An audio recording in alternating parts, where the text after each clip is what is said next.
nawalan ako ng trabaho bilang gwardiya. 3,500 piso lang ang sweldo ko kada buwan. Pati girlfriend ko, nakikipag-agawan na rin sa iba. Kailan kaya ako makakapera ng malaki? Ay naku. Grabe, gutom na ako. Kahit ako, kaawa-awa rin naman. Pero kahit papaano, may trabaho pa ako, na kaya kong buhayin ang sarili ko. Ginoo. Sabay na tayong kumain. Isa lang na takeout, kulang pa rin. Mabait din pala ang batang ito. Hindi rin naman ako manghihingi ng libre sa inyo. Heto ang teleponong ito, sa'yo na. Tandaan mo, ano man ang kunan ng phone na ito, iyon din ang makokopya. Pero isang beses lang makakakopya ang bawat bagay. Kapag nakopya na, hindi na pwedeng kunan ulit. Masisira ang phone. Shit. Diyos ko. Ang phone na ito, kung talagang kayang kumuha ng larawan ng kahit ano, at iyon din ang kokopyahin. Buong katawan pa ang makokopya. Totoong nakopya ko nga ang isang kotse.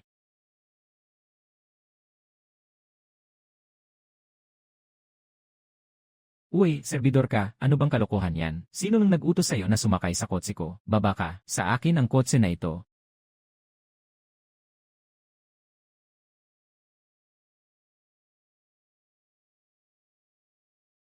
Pasensya na, Ginoo, ako si Duway, si ako ng Jinmantang. Pasensya na at nagkamali ako ng kotse. Pero ang hilig mo, ang unusual ha. Kaya mo palang magmaneho ng mamahaling kotse. Pero naka-uniforme ka ng gwardiya. May mga sariling trip din ako. Hilig mo pala, at sa tingin ko, okay naman talaga maging gwardiya. Talagang okay ang pagiging gwardiya. Sige, hindi na kita istorbohin.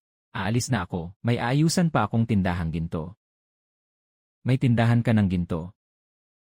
Ako ang CEO ng Jinmantang. Tapos ipadala mo na rin itong kahon ng mga gintong baras doon. Kapag ibinigay sa akin ng Diyos ang telepono ko, ano kaya ang mapapala ko? At isa pa, pa siya ng Jinmantang. Kung makakapasok ako, at makapagpakuha ng larawan sa vault ng ginto, tiyak angat ako ng todo. Ano bang gagawin mo? Yung, Duzong, pwede ba akong makapagpakuha ng larawan ng isang gintong baras? Ito. Siyempre pwede. Kumuha ka na ng buong kahon ng mga gintong baras. Ginoong Lee, ang hilig mo talaga, kakaiba. Yung, nasaan po ba yung tinukoy ninyong tindahan ng ginto? Nasa pinakamalaking commercial street ng lungsod ng Linchen. Sa loob may isang pinakamalaking tindahan ng ginto, iyon ang, magkita na lang tayo roon. Gwardiya, ayos. Ayos.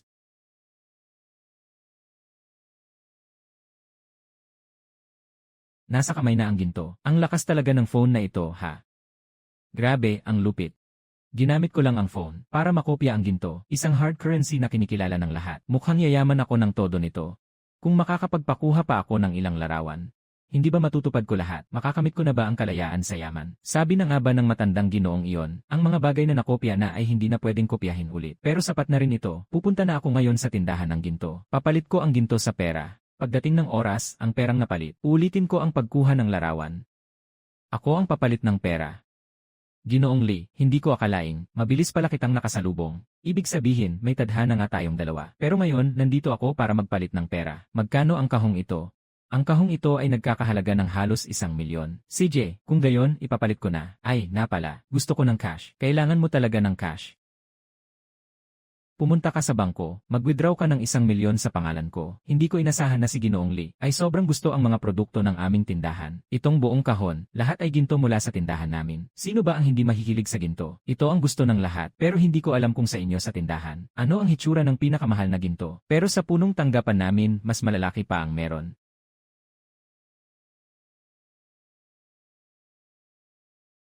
Ang kahon na iyon ay 1,000,000 lang. Itong isang piraso ay 2,000,000. Itong isang ito ay 4,000,000. Pwede bang magpalitrato muna ako? Walang problema. Ginoong Lee, kayo. May kailangan pa ba kayo?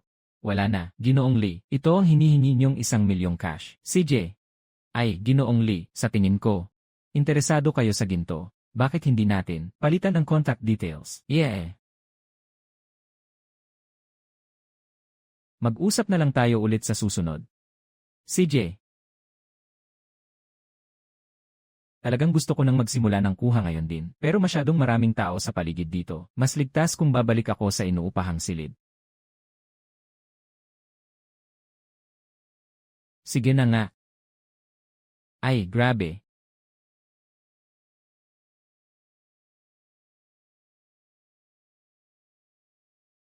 Naku naman. Naalala ko, itong piraso ng gintong brick na nakuha ko ay nasa 2 milyon siguro kapag idinagdag pa ang 2 milyon na ito sa isa pang 2 milyon. Hindi ba 4 milyon na ako noon? Hahaha.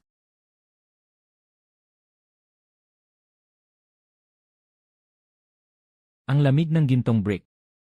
Pero ang sarap sa pakiramdam. Ano nang pinagsisigawan ng mga tao sa loob? Bilisan mong, bayaran ang upa ko ngayong buwan.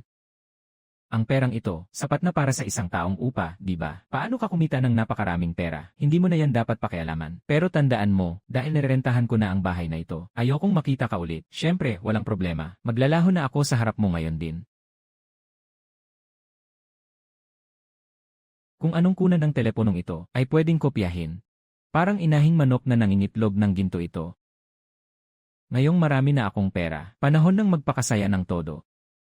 Tignan niyong mabuti ang pirasong ito, binibining Jew. Ginoong Lee, ang tapat naman ng pagkikita natin. Napadaan lang ako para pumili ng damit. Sabi ko na nga ba, paano magkakaroon ng ganun? Araw-araw ba siyang mahilig magsuot ng uniforme ng security guard? Nasa damit naman ang dating. Ginoong Lee, tamang-tama ako. Gusto ko ring magpagawa ng isang piraso para sa tatay ko. Baka pwede mo akong tulungang pumili. Sa tingin ko itong business suit ay bagay naman. CJ, kung ganun, ituring mo na lang nakabayaran. Tutulungan ko rin si Ginoong Lee pumili ng isang damit. Ano sa tingin mo ang isang ito? Naniniwala ako sa mata ni Manager Du. Suot ko na ito ngayon. Ang bayad sa business suit ni Ginoong Lee. Ako na ang bahala. Ikaw na ang magbayad. Opo.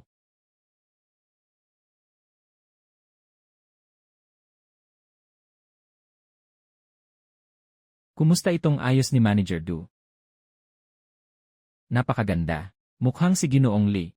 Parang tunay na, tagumpay na tao.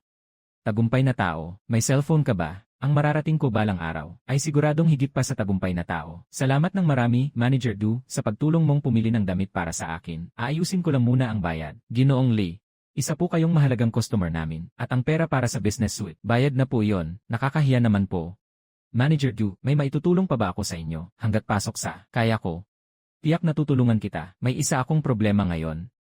Na talagang sumasakit ang ulo ko dahil malapit na ang kaarawan ng tatay ko at papalapit na rin. Una sana akong pumili ng business suite para sa kanya at isang limited edition na relo pero noong pumunta ako sa relohan ngayon, ubos na ang mga relo. Ang natira na lang ay isang display model kahit anong taas ng presyo. Ayaw nila ibenta.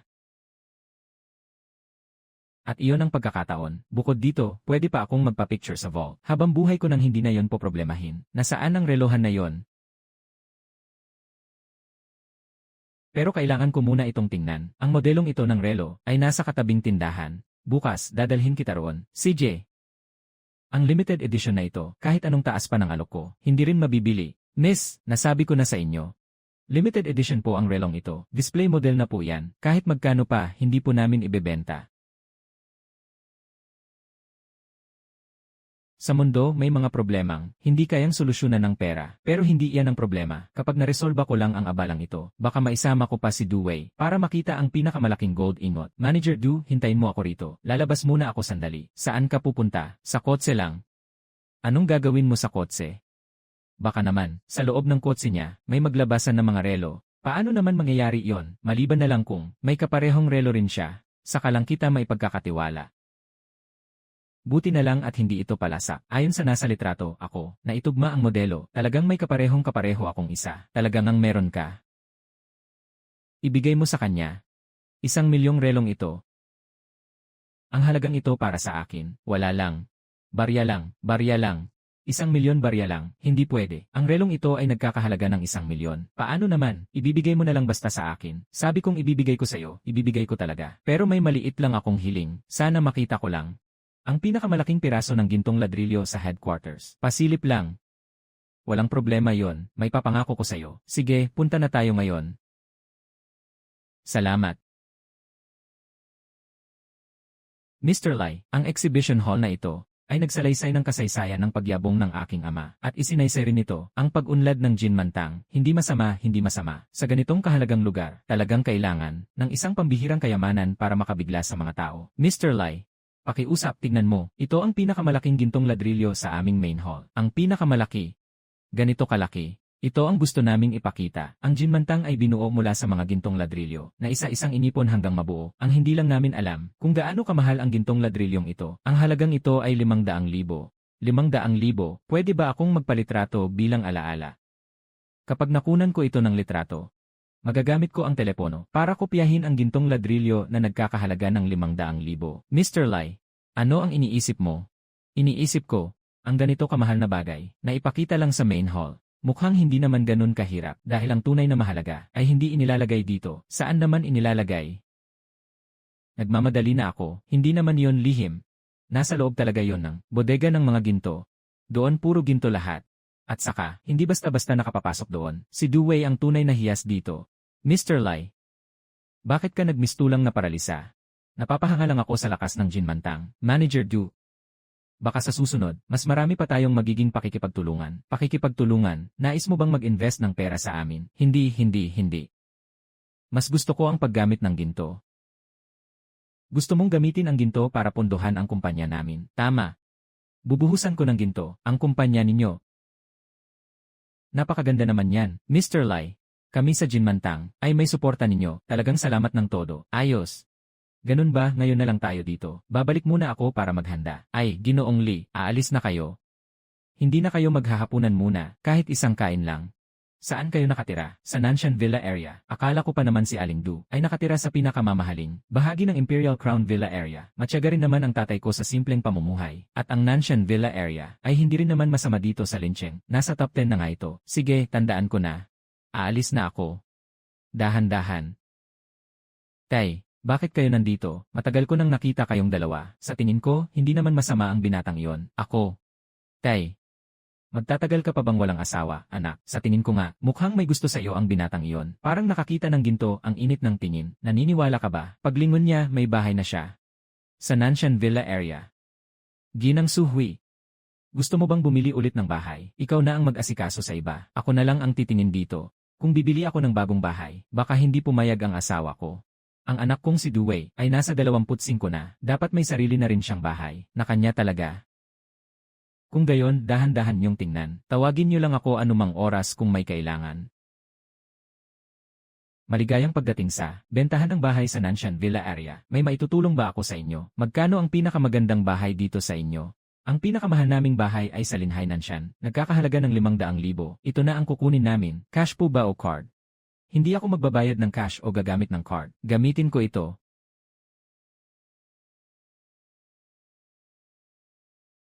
Mag-ingat kayo, baka kapag nabasag ito, baka ilang 10 o ilang 100,000 na agad ang mawala. Pero kailangan ko itong ipa-appraise muna. Sige, magmadali ka na. Ang galing mo rin palang magnegosyo sa ginto. Paano po kayo tatawagin? Ako si Litian. Magandang araw po, Ginoong Litian. Ako si Suhui. Bakit hindi kita nakita dati? Narinig ko na ang pangalan mo dito sa Lincheng. Kakastart ko lang ng negosyo, wala pa akong masyadong pangalan. Normal lang na hindi mo pa narinig. Bago lang talaga ako sa negosyo. Nga. Dati rin akong halos walang nakakaalam sa akin. Hanggang nitong mga huling panahon lang ako nakalabas at nakilala. Naniniwala ako na sa hinaharap, lalo pa itong lalakas. At mas gaganda pa, talagang sarili mong negosyo. At ang kumpiyansa mong iyan, parang kabataan ng asawa ko noong araw. Mukhang mahusay ang batang ito. Hindi ko lang alam kung ano ang tingin ng anak ko. Kung gayon, simula ngayon, magiging kapitbahay na tayo sa isang komunidad. Kapag may oras, maglakad-lakad tayo minsan. Kapag may oras ako, tiyak bibisita ako. Kapag may oras, kukunin ko at titingnan. Ginoo, ang gintong block ninyo na na-appraise na. Sunod, ako na ang magpapakilala. Linhai Nanshan Villa. Ito ang aming Linhai Nanshan na nasa mataas na uri at mayamang lugar. Dito ay may sariling swimming pool. At mayroon ding giwayan na sapat para matugunan ang araw-araw ninyong pangangailangan. Mukhang talagang maganda. Hindi ko akalaing ako, si Litian, ay makakapamuhay din sa ganitong lugar. Mula ngayon, sa inyo na ito, pwede kayong gumawa dito ng anumang gusto ninyong gawin. CJ. Ayos, kung kailangan niyong tawagin ulit ako, aalis na ako. Si Ginoong Li, bata pa pero may narating na talaga. Hindi ko alam, may asawa na ba si Ginoong Li o may nobya na? Ito. Wala pa talaga. Ang bahay ko ay hindi kalayuan dito. Katabi lang. Kapag may oras, tiyak na pupunta ako at upo sa bahay ko. Kapag may oras ako, dadalaw ko. Ginoong Li, ang isang bagsakan niyong ito na bumili ng bahay dito ng 5 milyong yuan ay siguradong may pagkakataon pa. Makikilala pa ninyo, si Ginoong Xi. Bakit? Si Ginoong Xi nga, marami siyang ari-arian. Dito sa lugar namin, may mga villa rin siya rito. Tuwing umuwi siya, may dinadala siyang ilang maliliit na pasalubong para sa amin. Pero ang lalaking iyon, medyo mahilig sa luho at kalayawan. Iba-iba ang babaeng dala niya tuwing umuwi siya. Kailan ka man makakita ng ibang babae sa villa niya, huwag kang masyadong magulat. Ginoong Xi, saan po siya nakatira? Diyan lang sa kabila. Ano nang meron sa'yo? Sige na nga, hindi naman natin problema yan. Iyan ang usapin ng ibang tao. Hindi natin problema yan, eh. Gusto mo bang puntahan ang bago kong bahay at tingnan? Hindi na. Uwi na rin ako, sa susunod na lang. Tandaan mo kapag may oras ka, dapat talaga ay dumalaw ka sa bahay ko. Sige, kapag may oras ako, pupunta ako. Engan. Tay. Pagod na ako. Pwede ba, bantayan mo naman ako ng mas maigi sa susunod? Talagang ubos na ubos ako sa kumpanya. Eh ikaw naman, humanap ka ng taong makakatulong sa'yo. Maraming may kaya dyan. Pero kakaunti ang mapagkakatiwalaan na tao. Kung ganun, humanap ka ng asawang may kaya. Hindi ba nalulutas lahat? Sinasabi ko sa inyo ha, tingnan mo ang pamilya namin. May isang binata sa malapit. Talagang maayos ang tao. Parang noong kabataan ng tatay mo. Sariling sikap lahat. May narating na siya ngayon. Tama. Wala pa siyang nobya ang binatang iyon. Sabi ko nga eh, papasukin mo siya minsan sa bahay. Ipagpustura mo ng kaunti. Nako, parang minamadali mo naman masyado. Bakit? Nahihiya ba akong magpakasal? At saka, ang dami nang naghabol sa akin noon, wala na. Tama ang sabi ni Mama, kapag may kakayahang asawa. Talagang matutulungan ka niya, at saluhin ang lahat. Kung hindi, pumunta na tayo at tingnan ngayon. Dapat nasa bahay lang siya. Hindi. Imposible talaga yan. May lakad pa ako. Babalik na muna ako sa kwarto. Asawa, ikaw rin parang sobra kang nagmamadali. Ang mga ganitong bagay, dahan-dahan lang dapat. Sobra ba talaga akong nagmamadali? Asawa, gusto kong bilhan si Weiwei ng isang villa, malaki na siya. Hindi na pwedeng laging kasama namin siya sa bahay. Hindi ba masama yun? Ngayon, tayong pamilya. Pwede pa rin tayong magkakasama araw-araw. Hindi naman malayo ang tinitirhan. Nasa kabila lang ng pader yung binatang iyon. Napakalapit ng tinitirhan nilang dalawa. Baka magkita na lang sila bigla sa araw o gabi. Engan. Ikaw na ang mag-ayos nito. Bukas na natin bilhin. Sino ka ba? Dating nobya ni Xiao, muntik mo na akong mabangga. Ako ang dating nobya ng binatang si Xiao, alam mo ba yon? Ang lalaki ko ay si Xiao. Si Xiao ang lalaki mo. Kung ganoon, ano ka ni Xiao? Kasintahan. Ikaw, ang cute mo naman. Huwag mong harangan ang kotse ko. Aalis na ako. Nobya ko, ano bang problema? Hindi ka rin naman cute, di ba? Ang tagal na nating hindi nagkita. Nakabihis ka na agad ng bongga. Nakatira ka na pala sa villa. Hindi mo ba ako sasabihin? Lahat ng ito ay ikaw mismo. Ang pinaghirapan mo. Cute. Talagang walang hiya ka. Ikaw na basura. Tingnan mo ang iba basura rin naman. Ano ang sinasabi mo? Ano ba ang ginagawa ninyo? Enmasu. Kumusta po kayo? Kilala ba natin ang isa't isa? Nakalimutan na po ba ninyo? Noong nakaraang panahon, nang isinama ako ni Xiao para maghatid ng regalo sa inyo, nasa tabi niya lang ako noon. Ah, ikaw pala yon. Isa ka ring cute. Sa susunod na magkita kami ni Xiao, kailangan ko siyang pagsabihan ng maayos. Huwag basta-basta makipaglapit para umasa sa koneksyon. Sa totoo lang, wala naman nangyari. Nga. May dati akong kaibigan, ngayong nakita niya ako, na nagkaroon ng mas magandang buhay, nainggit siya, kaya siya na lang ang nagpakapabibo. Hindi niya lang alam, na lumapit siya para magmayabang. Kahit hindi ko alam kung sino ka, pero, bilang isang babae, na naging karelasyon ni Xiao, ang bagay na ito, ano bang magandang maipagmamalaki dyan? Ang mga tulad ni Xiao, maaga o huli paglalaruan ka lang yan at itatapon, na parang basahan, akala mo ba? Na kapag nakapit ka kay Xiao, bigla ka nang makakapasok sa alta sosyedad. Ibang-iba si Ginoong Li sa'yo. Nakaahon siya sa sipag at sarili niyang galing. Naipundar niya lahat. Hindi siya kung sino mang cute lang. Paano mo naman nasabing hindi siya? Tingnan ko nga. Ikaw yata ang nasa likod niya. Ikaw. Humingi ka ng tawad kay Ginang Su. Sa sinabi ko lang. Paano mo siya pinagtatanggol ng ganyan? Li Chen.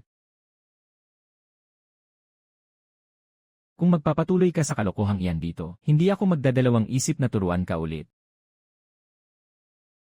Salamat. Hindi ko akalaing, makakatagpo ako ngayon ng ganitong klase ng babaeng walang modo.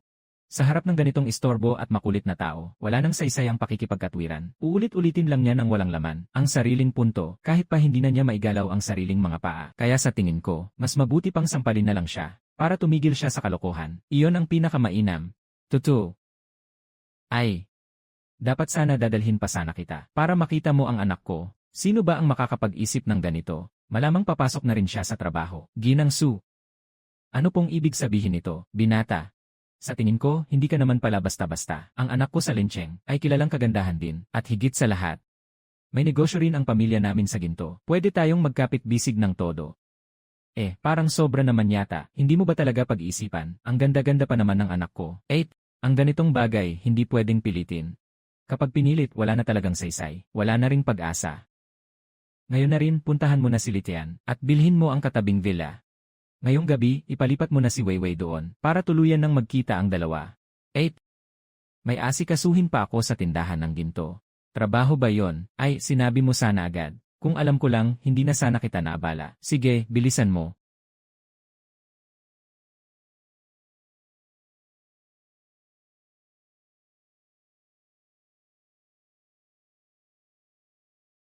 Magandang araw po. Naroon ba si Duwei? Nandoon si manager dun itong mga huling araw. Tatawagin ko po ba siya? Ikaw na ang tumawag sa kanya. Sayang, isang beses lang pwedeng kunan ang isang bagay, at hindi na pwedeng ulitin ang kopya. Kung hindi, tatapak ako sa kanang paa gamit ang kaliwa. Diretso akong aakyat sa langit.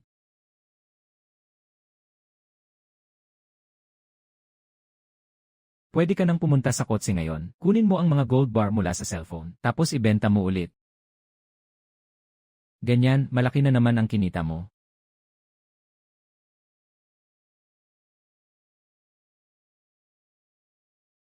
Nasaan si Ginoong Lee? Nandito lang siya kanina. Baka kumuha lang siya ng kung ano. Sige, hihintay na lang ako. Ituloy mo na ang trabaho mo.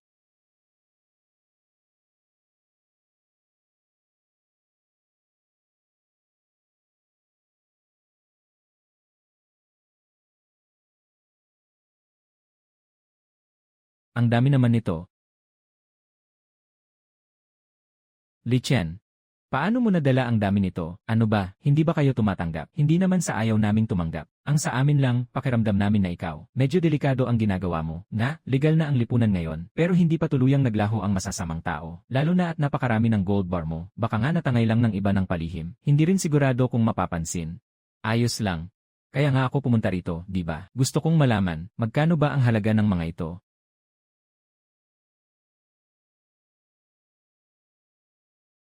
Ang mga ito kapag pinagsama, hindi bababa sa 4 na milyon.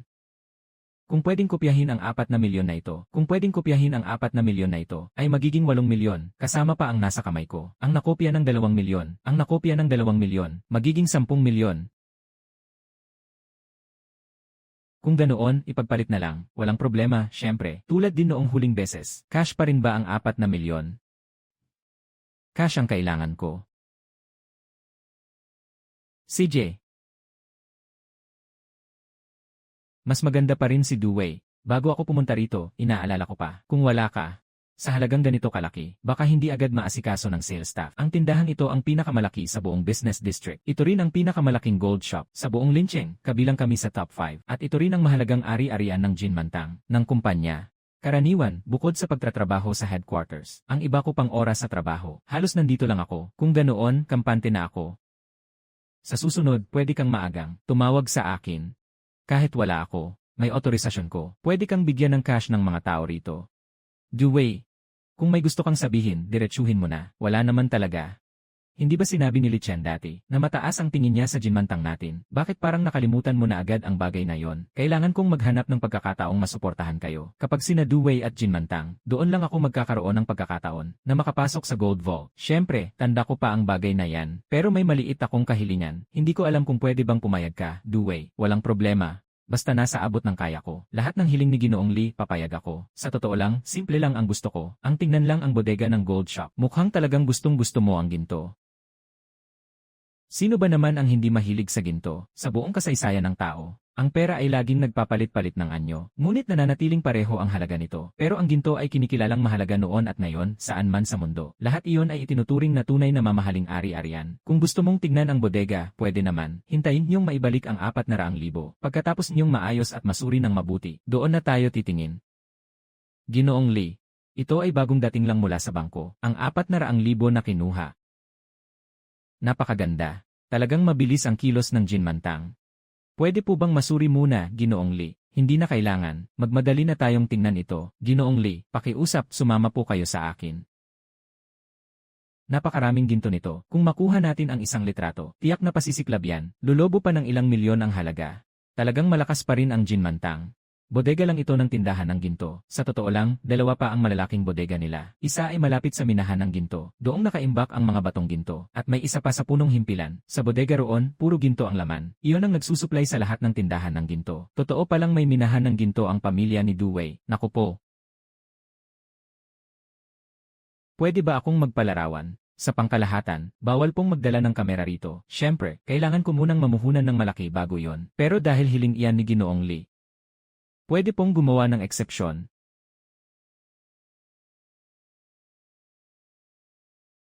Lahat ng tauhan, bukas ang lahat. Salamat po, pagbalik ko.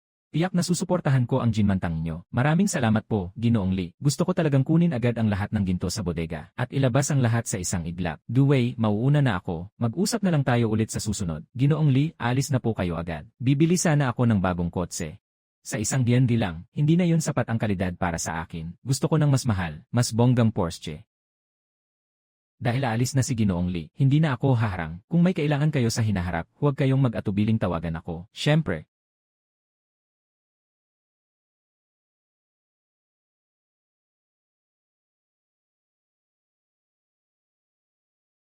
Talagang napakahalagang kayamanan nito. Hindi ko kailangan ang lahat ng ginto na ito. Hindi pwedeng wala ito.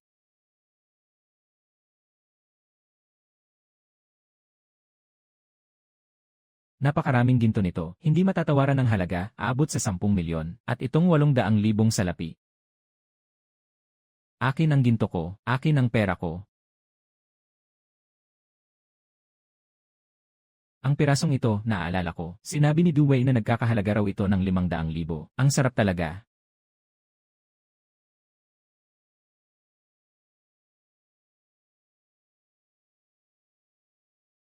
Ikaw na cute, paanong napunta ka rito? Mayu, ang dating nobya ng lalaking ito. Ano ang hawak mo, Li Chen? Siyempre, ginto yan. Balak kong gamitin ang batong ginto na ito para bumili ng kotse.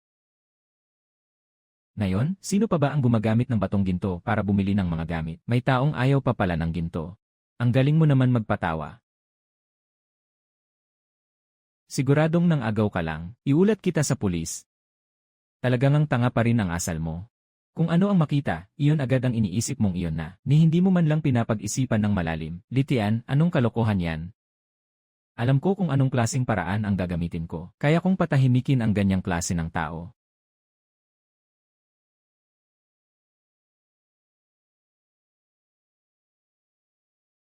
Hindi pa ba siya sumusuko?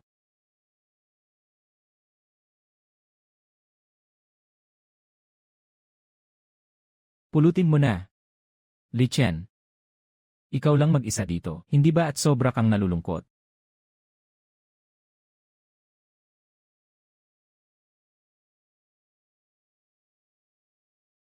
Pulutin mo na, ang cute mo.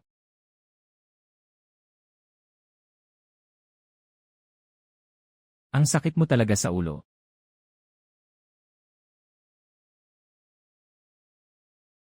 Huwag mo namang sirain ang mood ko. Bibili ako ng kotse ngayon. Buwisit talaga. Yung singsing ay kinuha ni Litian. Saan niya kaya itinapon? Sa wakas nakita rin. Hindi ito basta-basta. Itong si Litian na loko, nalaglag lang pala ng ganito. Patay tayo dyan, nasaan na ang alaga ko? Noong nawala ni Litian kanina, tinawag ba niya akong cute little? Itong buwisit na loko. Dapat lang na maturuan siya ni Xiao ng leksyon. Mahal ko, bumalik na naman ang dating boyfriend ko para hanapin ako. At minura pa niya ako, tinawag akong aso. Dapat talaga tulungan mo akong makabawi. Na! Mamaya na tayo mag-usap. Abala ako sa pagbili ng kotse. Sige, mahal ko, hihintayin ka namin mamayang gabi. May iba pa akong makikita mamayang gabi. Walang oras. Pero ilang araw ka nang hindi nagpapakita sa akin. Nagugutom na ako. Li Chen. Hintayin mo ako. Ang lakas mo pang pumunta dito. Si Xiao, si Mayu na naman ang babaeng hanap ka. Huwag mo nang banggitin ang pangalan ng babaeng iyon. Saan niya kaya nakuha ang kapal ng mukha niya? Gusto pa niyang pakialamanan ako. Karapat dapat lang siyang lokohin ng dating boyfriend niya. Ang mga taong tulad ni Xiao, mas mabuting sandali lang silang meron. Bakit pa niya pipigilan? May bisita po, aasikasuhin ko po muna. May kailangan po ba kayo, sir? Kaya ko pong ayusin ng mag-isa. Sa loob ng inyong exhibition hall, kahit sino ba pwedeng pumasok? Mukhang isang napakayamang Ginoo ang taong ito. Hindi namin kaya nabantayan siya ng husto. Salamat. Si How. Li Chen. Si Xiao, bakit ka huminto? Li Chen, bakit ka narito? Hindi ka ba dapat nasa Nanshan Villa District bilang gwardiya? Oh, dahil masama ang pakikitungo mo sa mga nakatira, kaya bumalik ka rito para magbenta ng mga sasakyan. Wala raw ang babaeng iyon. Totoo bang sinabi niya sa'yo? Hindi ako gwardiya sa Nanshan Villa District. Nakatira ako roon. At nakatira ako sa Linhai Nanshan. Ikaw? Nakatira sa Linhai Nanshan. Nakakatuwa ka naman. Lahat ng sinabi sa akin ni Mayu, nabanggit ko na sa'yo, hindi mo naman talaga kayang manirahan doon. Itong sasakyang Porsche, nagkakahalaga ng 500,000. Kung interesado po kayo, sir, pwede ko po kayong bigyan ng detalyadong paliwanag. Ang laking 500,000 para sa isang pirasong ginto. Pwede kang magpa-appraise niyan. Sige, pupunta na ako. Sige, pupunta na ako. Hanapin niyo ang manager namin. Hanapin niyo ang manager namin. Saan nakuha ang bagay na yan? Pumarito kayo para manggulo at mandaya. Isa na namang babae. Umaasa lang siyang yayaman siya sa sugal na walang pinaghirapan. Sino ang sinasabi mo? Ang pusang natapak sa buntot, doon lang magmemyo. Bata. Mas mabuti pang maghinay-hinay ka sa pagsasalita mo. Ang pamilya Xi ay hindi mo basta mapupukaw. Walang pera, nagmamagaling pa. Hindi ko inakalang ang eldest ng pamilya Xi. Mahilig ding man lamang gamit ang pera. Ginoong Li, lumabas na ang resulta namin. Iyan na ang tunay na gold brick. Hindi ko alam kung sigurado ka talaga. Gusto mo ba ng isang Porsche? Bakit ka nakaharang sa harap ng kotse ko? Pakiusap sa inyong dalawa, kung hindi kayo bibili, tumabi na muna. Sino raw ang ayaw bumili? Sino raw ang ayaw bumili? Nabili na ni Xi Xiao, at ako lang ang bibigyan niya ng diskwento. Bibili man o hindi, nabayaran na ni Ginoong Li. Pakiusap naman. Umisod pa kayo, aalis na ako. Mahal, kailangan mong patunayan ang sarili mo. Gumastos ng 500,000 para sa kotse. Sira na ba ako sa ulo?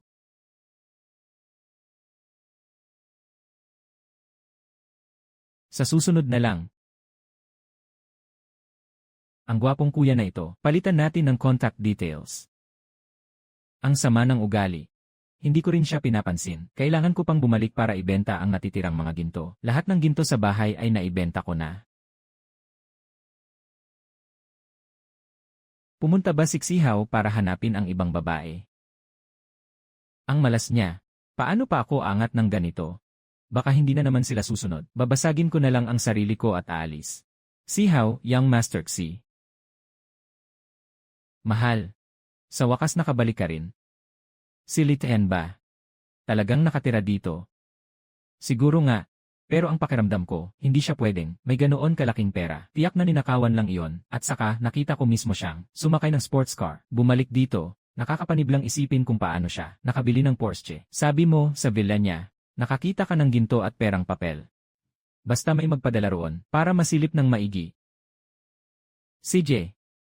Mamaya, papuntahin natin ang mga gwardiya para tingnan. Alam ko na, mahal, ikaw ang kakampi ko. Hindi bale ang mukha mo. Ang binugbog niya ay ang mukha ko. Naiintindihan mo ba? Ang litian na yon, dapat talagang mawala.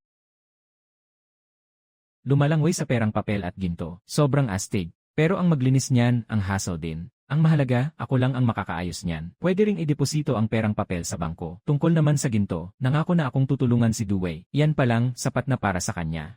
Hay, hindi pwedeng paamuhin ang bata kung wala kang ipapahabol na lobo. Li Chen, ano na, naalala mo pa ba na sinabi kong susuportahan kita? May isang batch ng ginto na ngayon sa pamilya ko. Pwede kang magpadala ng tao rito. Kunin yung lahat, walang kailangang bayaran. Isama mo na lang bilang investment ko. Talaga, gaano karami? Marami talaga. Mas mabuti kung marami kang tawagin na tao. Tapos magpadala ka rin ng truck.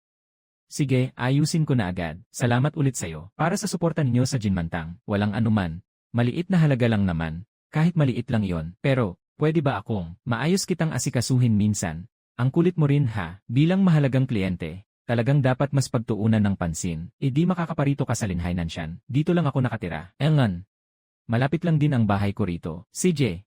Bukas ng gabi pupunta ako. CJ, hihintayin kita. Engel anan. Sige, ibababa ko na. Asikasuhin ko pa ang mga tao doon. Hindi pwedeng hayaang masira ni Dewey ang ulo ng mga binugbog para mas lalo akong hangaan mamaya.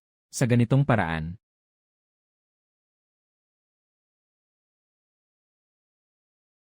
Li Chen. Nagluluto ka ba ng pagkain? Naghanda pa nga ako ng isang extra. Hindi ba sinabi kong ako ang tatanggap sa'yo? Bakit nagluto ka pa ng isa? Ayos lang naman iyon, at tapos na rin naman ako. Mga ulam lang naman sa bahay. Di kailangan ko na lang kanselahin ang reservation. Nagpa-reserve pa nga ako, at pinaghanda ko na ang chef na magdala ng mga sangkap dito para magluto. Pati delivery ng materyales, pwede pa pala. Wala na akong magagawa, kasi hindi naman ako marunong magluto. Hindi mahalaga yon. Ang mahalaga, matitikman mo ang luto ko.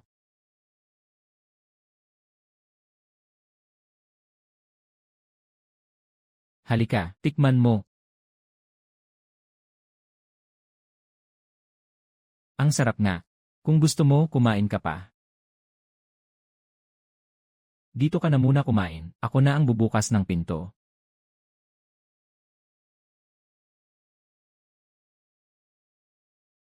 Ayon sa impormasyon ni Yanye, pinaghihinalaan ka namin na sa loob ng sarili mong villa ay nagtatago ng ginto. Hindi siya ang kasintahan mo. Nakatira ba siya sa villa mo? Akala ko pa naman, magiging magalang kayo sa mga nakatira sa sariling villa compound ninyo, pero hindi pala. Pasukin niyo. Ano ba ito? Paano ninyong naging basta-basta na lang ang pumasok sa bahay ng iba? Bakit ka nandito rin, Ate Du? Bakit hindi ako pwedeng pumunta rito? Ngayong gabi, ako at si Ginoong Lee ay nagtipon para lang magkasama, mag-relax ng kaunti, tapos sasalubong kayo ng bastos na ganyan. Nakatanggap kami ng balita. Itinatago niya ang ginto. Paano mo nalaman ng iba? Nasa tagong ginto. Hindi ba pwedeng koleksyon din yon? Tagong ginto nga. Dati, ang mga gamit niya ay nakakalat kahit saan. Ngayon, bigla na lang nawala. Siguradong itinago na niya. Sino ka naman? Anong karapatan mo para makipag-usap sa akin? Ako ang babae ni Xiao. Pero hindi ka naman niya asawa. Lumayas ka. Ano man ang mangyari, kailangang halughugin natin ang lugar na ito. Wala kayong mahahanap. Dahil ang ginto ni Litian ay ginamit na bilang puhunan sa Jinmantang. Ako mismo ang nag-aproba nito. Ang mga gintong iyon ay nagkakahalaga ng 20 milyon. Ano? Paano siya magkakaroon ng 20 milyon? 20 milyon, ang yaman ng pamilya Xi, hindi man lang aabot sa 100 milyon. Pero nakapag-ipon siya ng 20 milyon para ipuhunan. Walang imposible. Xiao, tandaan mo ang nangyari sa iyo ngayong araw. Kung ayaw mong isumbong ko sa tatay mo, umalis ka na agad.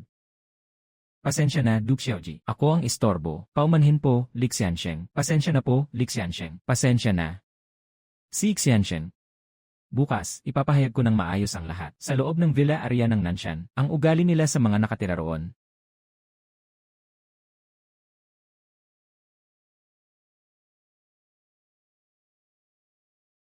Ay hindi talaga maganda itong si Xiao. Wala ka pa nga. Hindi ko tuloy alam ang gagawin ko. Ay, salamat at dumating ka. Maganda nga ang pamilya Xi. Pero sa loob ng Lincheng, hindi pa rin naman sila ganoon kalakas. Pero pakiramdam ko, balang araw may sarili ka ring matatag na lugar. Dito sa Lincheng, pagdating ng oras, ang pamilya Xi ay wala nang dapat ikatakot. Ganyan din ang pakiramdam ko. Matagal ko nang gustong sabihin yan. Ang galing mo talagang maglaro ng kamay.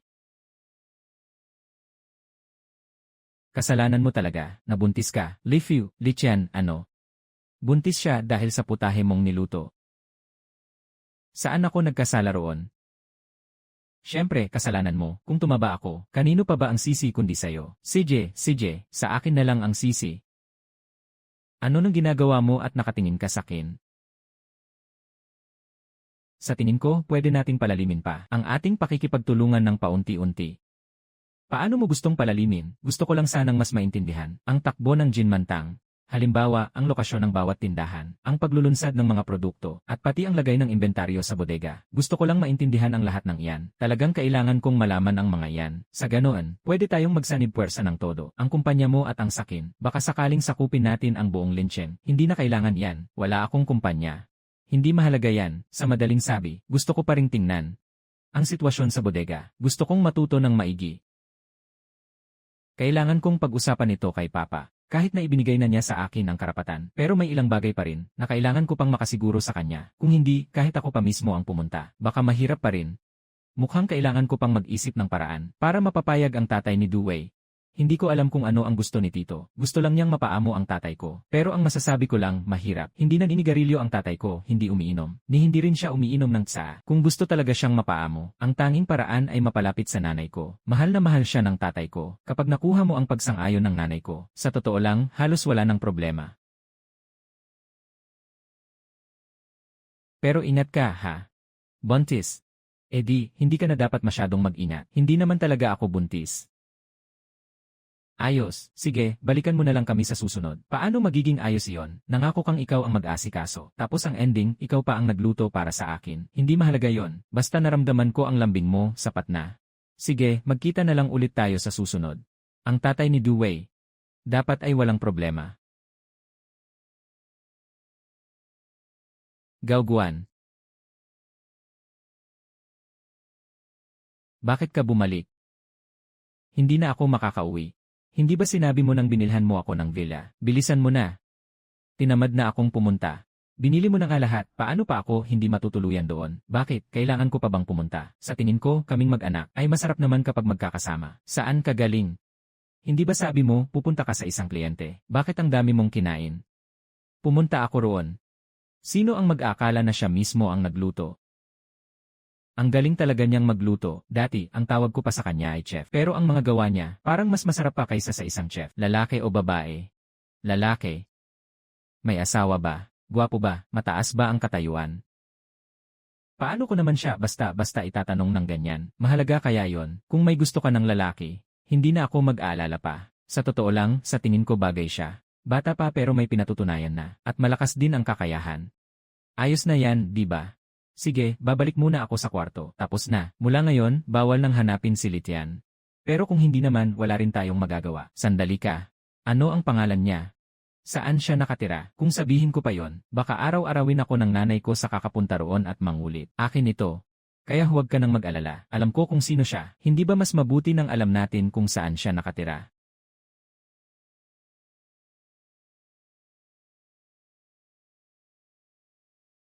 Gusto mo bang ihatid kita sa kumpanya?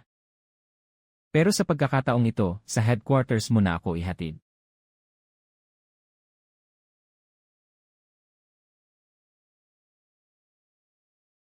Bakit ka nakatayo sa harap ng kotse? Umalis ka nga sa daraanan.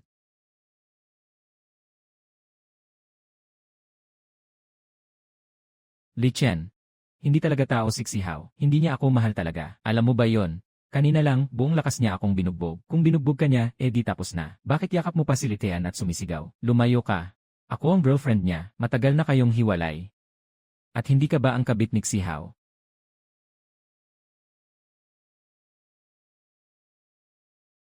Hindi ako itinuturing ni Xihao na tao. Ikaw din ang pumili niyan. Sumakay tayo sa kotse. Hayaan mo siya.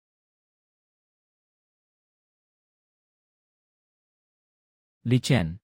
Ikaw na walang hiya, bakit mo ako tinatrato ng ganito? Gusto ko lang ng mas maayos na buhay. Ano bang mali sa akin? Kayong ang lahat, mga loko. Mukhang hindi masama dito. Ang layout dito ay gawa ng tatay ko. Nang maupo ako dito, kaunting pagbabago lang ang ginawa ko. Ginoong Lee, hindi ka pa alis. Gusto ko lang magtanong. Pwede ko bang tingnan ang vault ng punong tanggapan? Mahalagang lugar iyon. Karaniwan, bawal doon ang mga bisita, lalo nang bawal ang pagkuha ng litrato. At ang bagay na ito, kailangan ding pag-usapan muna sa tatay ko. Gusto ko lang talaga matuto. Pwede ba akong maging assistant mo, o kaya sekretarya, o kung ano paman? Bakit ba ang daling lumapit niya sa akin? Aba. Parang medyo hindi yata okay yan. Wala namang masama doon. Madalas din naman akong walang ginagawa. Hoy, Tay, bakit ka biglang nandito at tumawag ka pa sa oras na ito? Inatake na naman kami ng kumpanya ng Wang. Nasa price war sila ngayon. Matagal na nilang gustong kumilos. Ngayon, hindi na talaga nila napigilan. Ako na muna ang hihiram sa bangko. Ikaw ang may hawak ng sitwasyon sa kumpanya. Ano ngayon? May gustong puminsala sa Jinmantang. Lumang kalaban na sila. Noon pa man, ilang beses na kaming nagbanggaan. Pero ngayon, parang totohanan na talaga. Dagdag sa maganda, mas lalong gumaganda. Sa gitna ng niebe, hatid mo pa ang uling. Pag naging masama na ang lagay ng Jinmantang, mas makakabuti kung kikilos ako. Naniniwala ako na kaya mo itong krisis na ito, at may tiwala rin ako. Dahil mula pa sa tatay ko, nakaharap na kami sa pamilya Wang, pero sa dami ng taon, kami pa rin ang mas malakas na panig ng Jinmantang. Kung ganoon, kailangan mo ba ng tulong? Tay at nanay, gusto ninyong humanap ako ng asawang may kakayahan. Siya kaya yon. Gusto mo ba siyang iwan? Sabi ko na nga ba? Para sa mga empleyado, wala akong ganyang kagandang aura. Akala ko ay ayon ka. May mabuti akong pakikitungo sa'yo, dahil sa kritikal na sandali. Kaya kong magbigay sa'yo ng matibay na tulong. Kung ganoon, unahin mo na at asikasuhin ako. Sinasabi mo ang ilang maling kwento. Kunin mo ang mga dokumento sa tabi.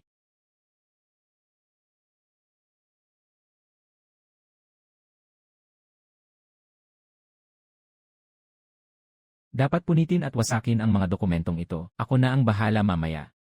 Manager Gao. Hindi ko inasahan na nag-aaral ka pa rin. Ang bilis mo naman. Hindi ba dahil nandito ka para tumulong sa gilid? Mahalaga rin ang kakayahan ng isang tao. May nagimbita sa inyo sa gabing handaan. Pamilya Wang, darating din ang pamilya Xi. Sino ang nagimbita? Ang pamilya Gao ng lungsod ng Lincheng. Naiintindihan ko na. Susunod na mga galaw ayon sa ang plano ko ngayon, malinaw ba? Ako na mismo ang bahala. Ano na naman ang problema ng pamilya Gao? Mukha kang kinakabahan. Ang pamilya Gao ang pinakamababang antas sa Lincheng, at sila rin ang pinakamalakas na angkan sa limang malaking pamilya sa mata ng publiko. Ang pamilya Xi, ang pamilya Wang, ang pamilya Du, ang aming pamilya, at ang pamilya Ye. Pero sa totoo lang, ang tunay na pinakamalakas ay palaging ang pamilya Gao. Sadyang mababa lang ang profile nila, at hindi sila kailanman sumasali sa ganitong rangguan. Hindi kailanman sumasali. Kung gayon, talagang low profile ang angkang iyan. Masasabi kong ang lakas ng pamilya Gao sa Lincheng ay may antas na lampas sa limang malaking pamilya. Hinala ko, kailangan muna ng pagsasanib ng limang malaking pamilya para makalaban. Ganoon ba kalupit? Napakalakas. Dahil ang pamilya Gao mismo ay nagsimula rin sa ginto, kaya lang kalaunan ay lumawak pa sila sa napakaraming negosyo. Kung tutuusin, hindi rin naman pahuhuli ang pamilya Du ninyo. Ginto rin ang pinagmulan. Sa palagay ko, ang pamilya Gao ay hindi naman talaga nakukulangan ng pansin. Ang pamilya Du ang may pinakamalakas na impluensya. Pero hindi iyon ang mahalaga. Ang mahalaga ay ang handaan mamayang gabi. Hindi pwedeng ako lang mag-isa ang pupunta. Pero medyo abala ang papa ko. Sasamahan kita. Baka hindi yata maganda yon. Ngayon kasi ako ay empleyado mo. At may isa rin akong magandang suite. Pagdating ng oras tayo ay pwedeng sabay na pumunta. CJ, edi sabay tayong pumunta. Babalik na ako. Magpapalit muna ako ng damit. Hihintayin kita. Ipapasa ko sa iyo ang lokasyon. Sa handaan natin. Magkikita.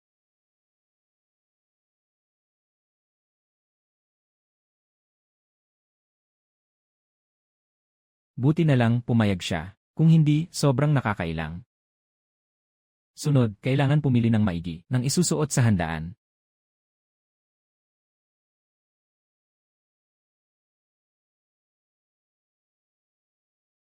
Hindi ako inimbitahan, at nasa kanya rin ang imbitasyon. Naku, bad trip. Hindi naman ako nakatanggap ng imbitasyon, at nasa kamay din ni Duwei ang imbitasyon. Nasa kamay ni Duwei. Ay! Hindi ba si Ginoong Lian? Bakit nakatayo ka rito? Bilang pinuno ng security team. Swerte niya yan. Kung hindi, hindi na sana siya nakalusot. Pinuno ng security, nandito lang ako para maging pinuno ng security. Talagang mapanlait ang tingin ng mga tao. Anong sinabi mo? Kung hindi maganda ang paningin mo, ayos lang. Kung mahina rin ang tainga mo, mas lalong problema. Gusto mo bang magmadali ka na lang at magpagamot sa ospital? Huwag mong akalaing, nakabili ka lang ng bahay sa Nanshan, ay pwede ka nang umasta. Nang ganyan sa harap ko, patay ka sa akin. Pasensya na po. Anong nangyayari rito? Paano niya nagawa na basta na lang manakit ng tao? Gao Xiao. Gusto ko lang kayong pagsabihan, ang hambog na yan. Kayo ang nag-uusap. Pero hindi iyon ang mahalaga. Ang mahalaga ay nasa aking lugar ng handaan, walang dapat lumaban. Walang sinuman. Naiintindihan niyo ba? Naiintindihan na, Gao Xiao. Mauna na po kayo.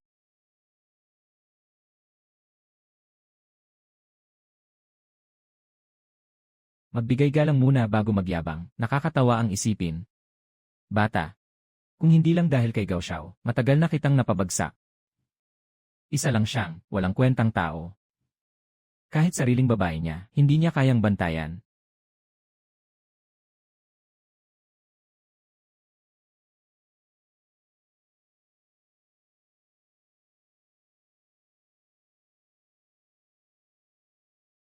Pasensya na. Wala iyon. Alam ko na agad na si Miss Du, ang numero unong magandang babae sa Lincheng. Ngayon, mas lalo siyang kuminang. Talagang iba ang dating niya. Napakaganda niya talaga. At sa iba pang tao, wala na silang laban. Li Chen, pasok na tayo agad. CJ.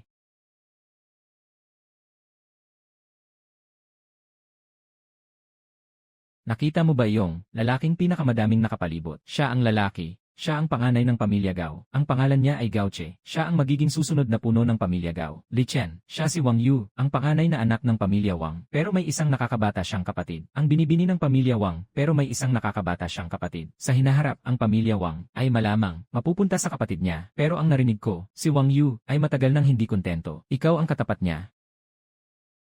Siguradong tutulungan kitang manalo.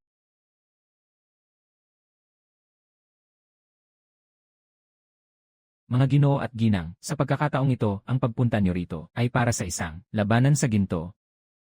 Ang labanan ng pamilya Wang at pamilya Du ay hindi lang sa kanila dalawa. Sa pagkakaalam ko, sinusuportahan din ng pamilya Xi ang pamilya Wang. Bakit kaya? Kakausapin ko si Xi Hao, ang dahilan kung bakit siya nandito. Si Ginoong Xi. At ang piging ko ngayong gabi, sa totoo lang ay para lang malutas ang gulo ng tatlong pamilya. Sana ay kayo ay tumigil na, magkamay at magkaisa, at huwag nang mag-away pa. Pagkatapos ng lahat, ang buong presyo sa Lincheng ay aalog-alog na. Talagang hindi ito pabor sa kita. O dahil maaapektuhan ang pamilya Gao, bagamat tahimik ang pamilya Gao, ang pinaka hindi nila matitiis ay ang sariling pakinabang na masaktan. Pero ang pamilya Gao na humarap at makipagkasundo ay tila wala ng ibang pagpipilian. Kaya ganito na lang. Una sana ay malabnaw muna natin ang pamilya Wang. Miss Ju, Miss Wang, kayo ay pareho namang kilalang magaganda rito sa Lincheng at tanyag pa. Baka maaari ninyong gawin dito mismo ang pakikipagkamay at pakikipagkasundo para hindi na mag-aksaya ng oras. Tumatabo pa rin sa pera ang dalawang pamilya at hindi na rin nauubos ang oras ng pamilya Gao.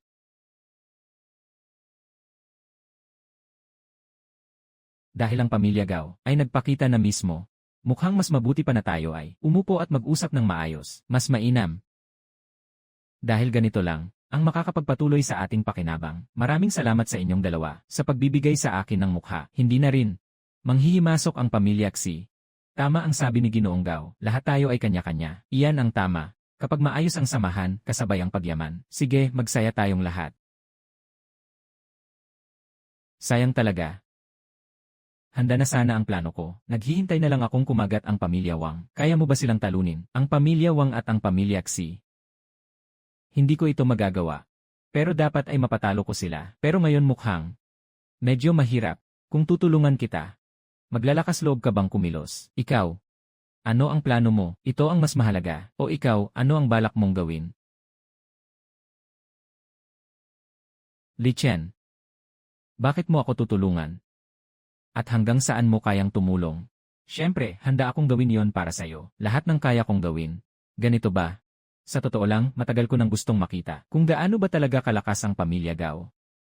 Pero kailangan muna nating linawin kung paano nga ba magkasabwat ang pamilya Xi at ang pamilya Wang kung matagal na pala silang may binabalak o kaya baka dahil lang sa nangyari sa'yo. Pagkatapos ng lahat, si Xi Hao ay isang walang hiya at palalong tao. Kapag may taong minamaliit siya, lagi siyang parang, ayon sa gusto ko, hindi mahalaga yan. Ito, hindi ba mahalaga? May sarili silang dahilan.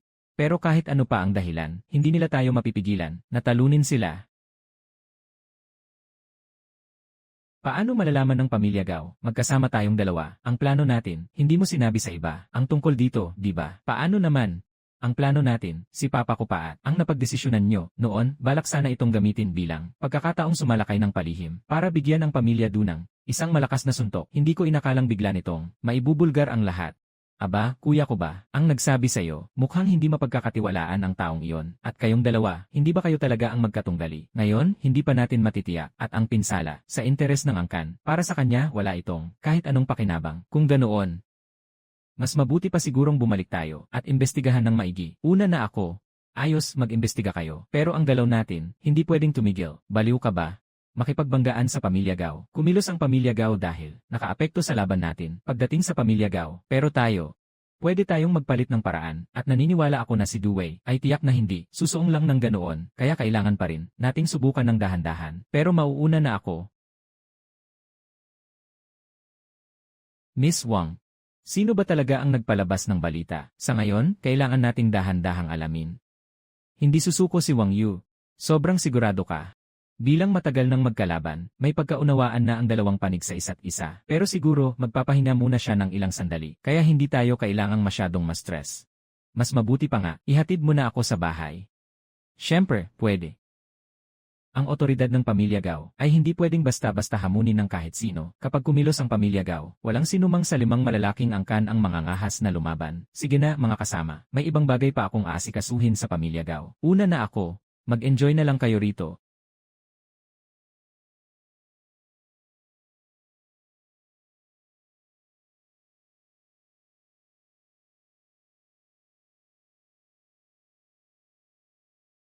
Ang kinis mo naman, siguradong maraming babae ang may gusto sa'yo. Hindi ako ganoon kaayos sa lahat.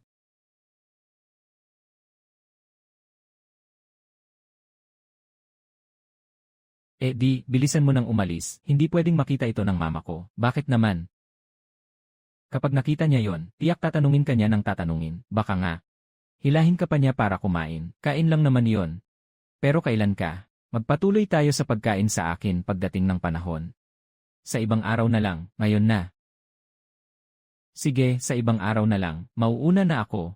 Bukas, magkita tayo sa opisina.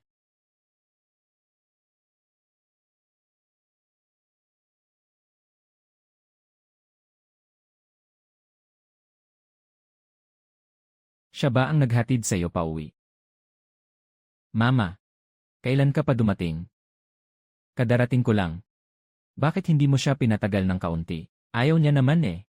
Nagsisinungaling ka, napakaganda mo kaya. Kung nagkusa kang ayain siya, hindi ako maniniwalang may lalaking tatanggi. Hay naku, ang punto ay umalis na siya. Magpapahinga na ako. Sige, magpahinga ka na. Pagod na pagod ang papa mo ngayong araw. Tulog na siya. Hindi ko alam kung sino yon. Mukhang nakatira rin siya rito. Grabe, ang laki naman itong village. Mahirap talagang hulaan. At naalala ko, noong umalis siya, may dala siyang niende. Ang aga mo namang nakarating kaysa sa akin. Gusto ko lang naman matuto ng higit pa. Guru Du. Bakit naging guro na naman ako? Turuan mo ako. Dahil tinuturuan kita, otomatikong guro na ako. Ang daldal mo. Tama nga pala. Sabi mo tutulungan mo ako. Paano mo balak tumulong? Siyempre, magbibigay ako ng ginto.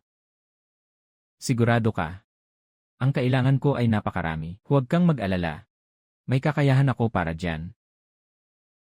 Pero ang totoo, kailangan mo munang ipakita sa akin ang imbakan ng ginto. Kailangan ko munang sabihin kay Papa. Sandali lang. Hello, Pa. Ako ito. May kaibigan ako. Gusto niyang makita ang imbakan ng ginto ng kumpanya. Kaibigan?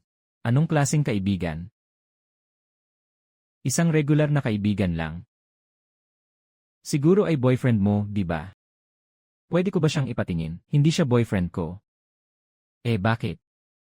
Kaibigan mo bang babae yon? Hay naku, hindi rin. Hindi ba tama ako? Pinayagan na ng papa mo ang bagay na ito. Sige, tumingin ka lang. Bakit pati ikaw ay pinagtatawanan ako? Wala lang. Basta alam nating dalawa ang totoo, hindi ba ayos na? Tara na, magmadali na tayo. Huwag na tayong magsayang ng oras dito. Sa wakas, mahuhuli ko na ang malaking isda. Pero, mukhang malapit ko na ring makuha ang loob ni Duwei. Iyon ang pinakamalaking isda sa lahat.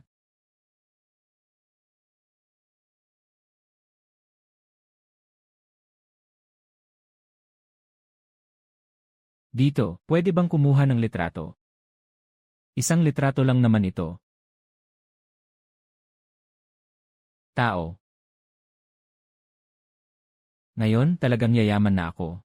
Ang daming ginto, hindi ko alam kung magkano ang halaga nito. Hindi ko alam kung magkano ang kabuang halaga ng imbakan na ito ng ginto. Ang yaman ng pamilya Du ay halos umabot sa 100 bilyon. Ang imbakan na ito ng ginto ay nagkakahalaga ng 2 bilyon. 2 bilyon, mayroon akong 2 bilyong ginto. Ngunit, hindi pa yan ang pinakamahalaga. Ang ating minahan ng ginto ang ating puhunan. Sa imbakan ng ating minahan, laging nakatambak ang napakaraming mineral. Ang halaga nito kapag naproseso ay aabot ng 3 bilyon.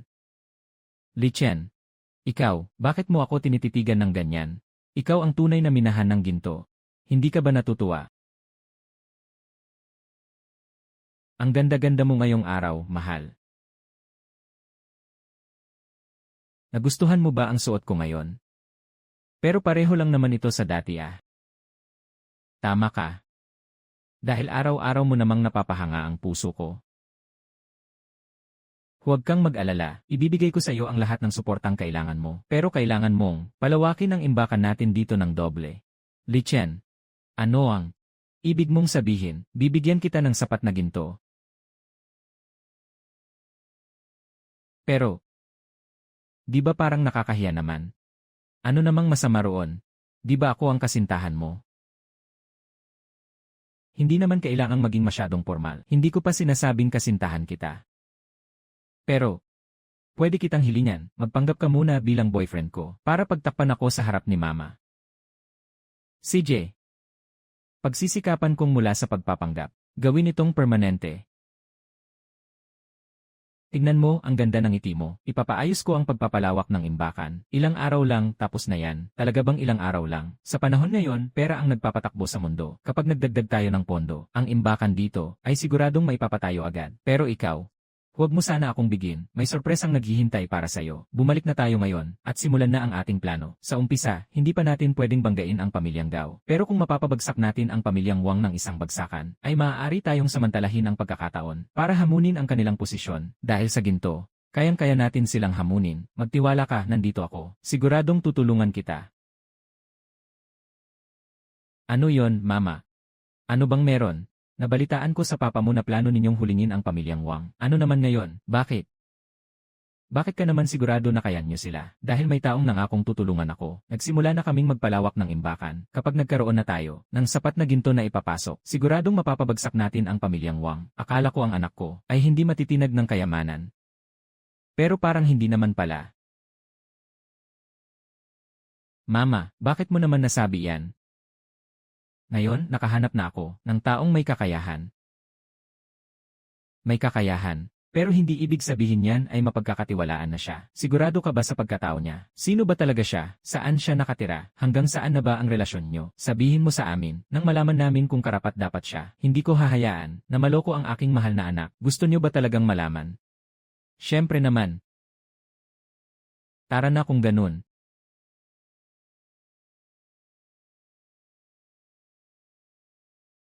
Li Chen, ipakikilala kita, sila ang aking papa, Du Wen. At ito naman ang aking mama, si Su Hui. Kaya pala si Tita Su Hui ay ang ina ni Du Wei. Du Wei, siya ang binata na palagi kong ikinukwento sa inyo. Hindi ko akalain na magkakatuluyan kayong dalawa. Hindi ko inakalang darating kayong tatlo. Magluluto ako ng marami ngayong gabi. Nakakahiya naman sa inyo. Napadaan lang naman kaming bumisita. Tama, tama. Huwag kang kabahan ng ganyan. Hindi ko akalain na, sa kanya ka rin nauwi. Ano sa tingin mo, pa, okay ba ang naging unang impresyon ko? Hindi ba ako nagkamali? Sabi ko na nga ba, tinitigan mo ng mabuti, pa. Magluluto na muna ako. Tito, tita, huwag muna kayong aalis ha. Lanan.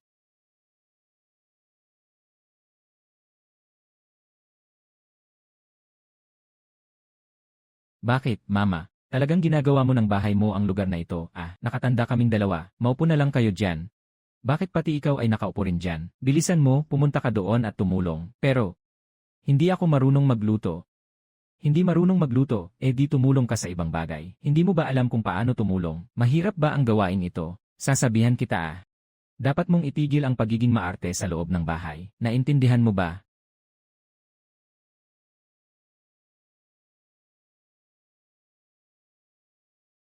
Bakit? Hindi niya ako pinapayagang gumawa. Nakahanap ka talaga ng mabuting lalaki, dapat mo siyang ingatan. Alam ko po. Limitado lang ang alam ko, ilang simpleng putahe lang ang kaya ko. Tito, tita, sana ay hindi nyo mamasamain. Hindi ko alam na marunong din pala si Litayan sa mga gawain ito. Swerte ng anak ko sa kanya. Dahil nagustuhan nyo, simulan na nating kumain. Hindi nga nagkamali ang lasa ng pagkain ni Litian. Mapapantayan na nito ang luto ng asawa ko. Siyempre naman, noong huli ko itong natikman, halos mabusog ako ng sobra. Li Chen, totoo na bang kayo na ni Du Wei? Sigurado na ba ang relasyon nyo?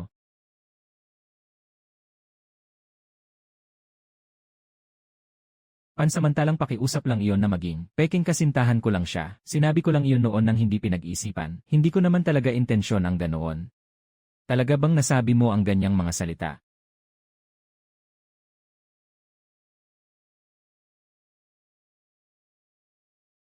Dahil gusto niyo naman ang isa't isa. Hindi niyo na dapat gawing basta-basta lang iyan. Tama, kailangang seryosohin. Hindi pwedeng hindi, walang pang pansamantala rito. Simula ngayon, silitian na ang kasintahan mo. Dahil ganun ang napagkasunduan, kami na munang dalawa ang mauuna, kayo na lang munang dalawa ang mag-usap.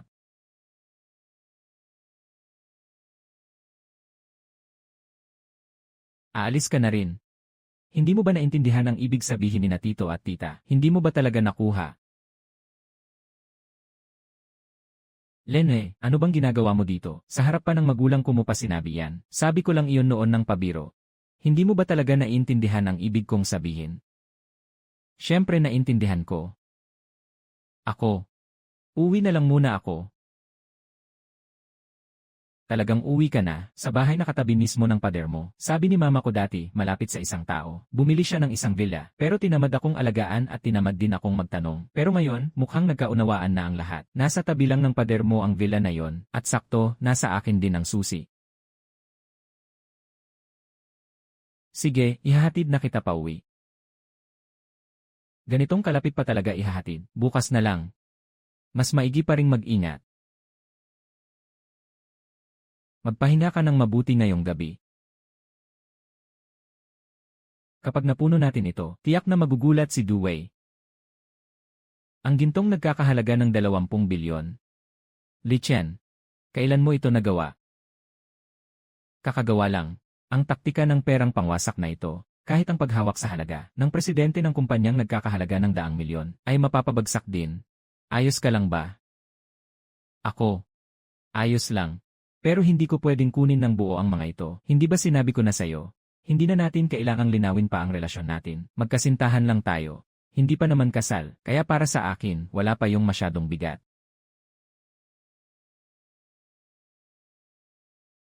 Pero kahit ganoon, hindi ko rin pwedeng basta tanggapin. Napakalaki niyan. Akala ko tutulungan mo ako. Hindi ko inasahang marami kang nadala. Kahit 1/4 lang ang sa akin, kukunin ko ang halaga ng natira, ibigay mo na lang sa iyo ang pera. Sapat na ba ang 1/4? Malaki na ang 1/4. Ito ang yaman na biglang lumitaw mula sa wala. Sobrang lakas niyan laban sa kalaban, na halos wala ka nang maisip na kontra. Hindi pwede. Aayusin ko na agad ang plano ngayon. Gagawin ko ang lahat. Suportado kita. Alam ko. Sabay na tayong umalis.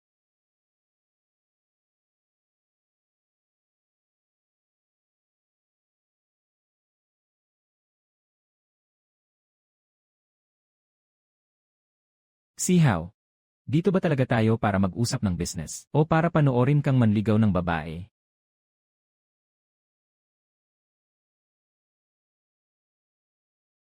Napapahiyang si Miss Wang. Babae rin naman ako. Sa susunod, huwag ka nang gumawa ng ganyan sa harap ko. Pero ang babaeng ito, hindi basta kung sino-sino lang ang pwedeng humila rito. Ex ni Li Chen dati siya. Salamat, Batang Ginooksi. Salamat, Batang Ginooksi. Pero may paraan naman. Sa panahong ito, si Duwei ay matagal nang kumilos. Napakalakas ng kapital niya. At ang pwede lang na pinagmulan ay siya, ang katabi niyang si Li Tian. Bagaman hindi natin alam kung paano ba talaga biglang umangat ang inutil na yon, parang kidlat na tumama sa langit. Pero marami tayong paraan para tapatan siya. Puntahan mo si Li Tian at ayain mo siyang lumabas. Talagang ang kapal ng mukha ng babaeng iyon, hindi mo pwedeng gamitin si Duwei para gumawa ng eskandalo. Maghanap ka na lang ng dahilan, tapos gagawa ka na ng bitag para mapapunta siya. Magaling ang sinabi ni Xiao, pagdating ng oras, kailangan mo lang gumawa ng medyo malambing na dating.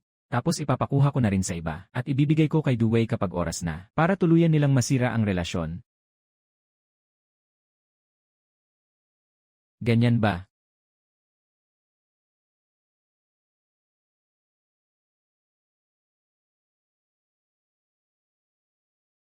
Ayos, ayos. Mukhang may alam talaga kayo. Kung ganoon, ako na rin ang susubok na hanapin ang pamilya Ye. Bilang pinakamatanda sa 5 malalaking pamilya, ang pamilya Du, nakasakay na sa ulo ng pamilya Ye ng ilang taon. Siguradong hindi sila papayag ng ganoon lang. Sa ganitong paraan, sabay nating gagalawin ang magkabilang panig. Sa oras na yon, siguradong mapapabagsak natin ang pamilya Du. Galingan mo. Sihaw. Hindi ba ako ang babae mo? Tumahimik ka. Ang ipagawa ko sa'yo, iyon lang ang gawin mo. Naiintindihan mo ba? Kung hindi, palalayasin kita sa mansyon na ito. At ang kotse na yon, hindi mo na rin kailangang gamitin. Pati ang buwan ng allowance mo. Wala ka nang makukuha ni isang kusing. Hindi. Gagawin ko. Kung gayon, bilis na.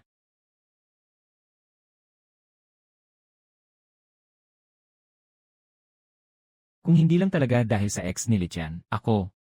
Matagal ko na siyang itinapon, pero basta magtagumpay lang tayo ngayon, aangat din ang pamilya Xi ng isang antas. Pare-pareho lang naman ang 5 malalaking pamilya, pero ang ari-arian ng pamilya Xi ko, nasa mahigit 1 bilyon na rin. Ako na ang aayos nito. Sa lagay mong iyan, paano mo pa maaayos yan? Talagang sulit. Pero sabi ni Mama, hindi maganda yan. Mukha kang. Sa susunod, kumain ka ng kaunti. Ihahatid ba kita pauwi? Hindi na. Bukas, tandaan mong sunduin mo ako papasok sa trabaho.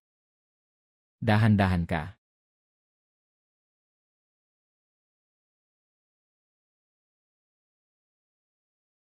Ikaw pala. Ako nga, Litian. Hindi ko inakalang, block mo pala ako. Tumawag ako sa'yo, pero hindi na talaga makalusot. Huwag ka nang tumawag sa akin. Nasa kamay ko ang hawakan ni Duwei.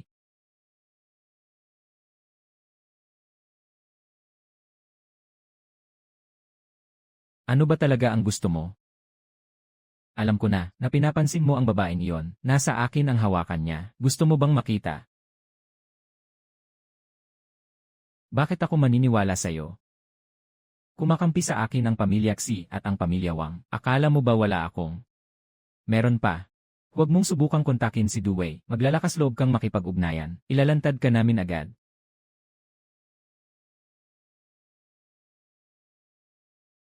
Binabantayan mo kami.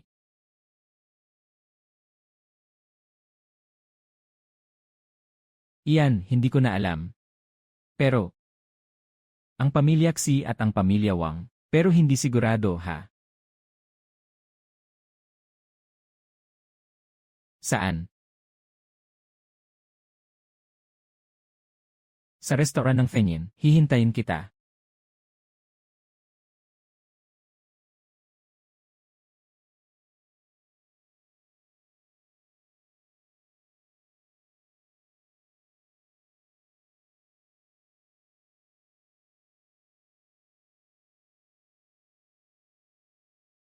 Ang gabing ganito kalalim, saan pupunta si Lichian? Ang bilis niyang magpatakbo, mukhang may apurahang lakad.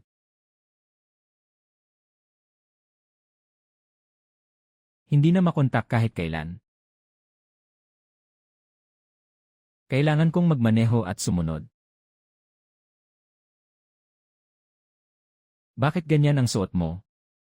Siyempre, hinahanap kita. Umupo ka na. Sabihin mo na, ano ba ang sinasabi mong hawakan?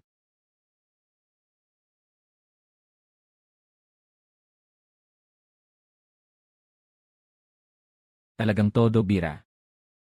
Gusto kita. Huwag na nating pag-usapan, aalis na ako ngayon din.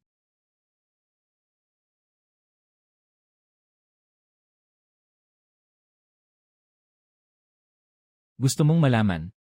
Samahan mo muna akong uminom.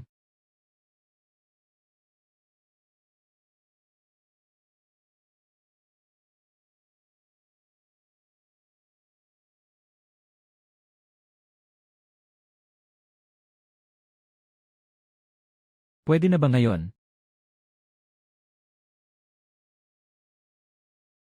Naaalala mo pa ba, noong nililigawan mo pa ako? Hindi ko na matandaan. Kasinungalingan, ako ang first love mo, paano mo makakalimutan yon? Mukhang, wala kang ang napala. Sayang lang ang oras. Tignan mo nga ang sarili mo, ang tanga mo naman. Ikaw. Ano ang ginawa mo sa akin? Gumawa lang ako ng paraan, para sumunod ka, nang walang reklamo. Huwag kang mag-alala, hindi ka naman mawawalan ng anuman. Napakawalang hiya mong babae ka. Sana hindi na lang kita pinagkatiwalaan. Tama ka. Wala akong kwentang babae. Bakit? Ano, may magagawa ka ba? Pero simula bukas, magpapaalam ka na sa iyong duway. Nagawa ko na ang dapat kong gawin. Siguraduhin mong nakahanda ang hotel.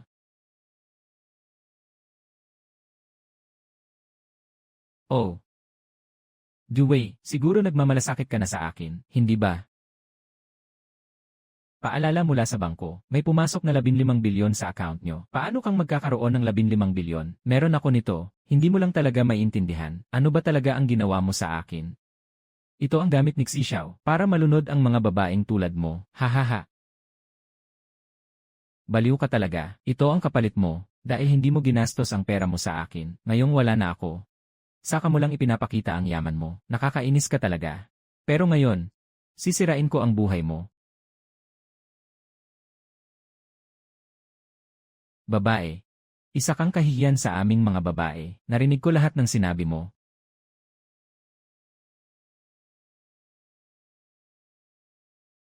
Paano ka nakarating dito? Mayu. Tandaan mo ito, at isa pa.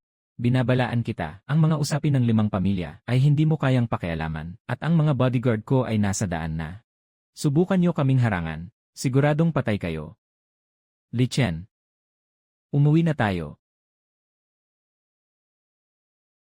Li Chen, Li Tian, ayos ka lang ba? Ikaw na lang ang mauna. May paraan ako para lutasin ito. Pero, yung Mayu na yun. Sabi niya ang gamot na ito ay, huwag mo na munang isipin yon. Bakit naman ako alis? Hindi ba't girlfriend mo ako? Kaya ko namang ayusin ang gulo na to.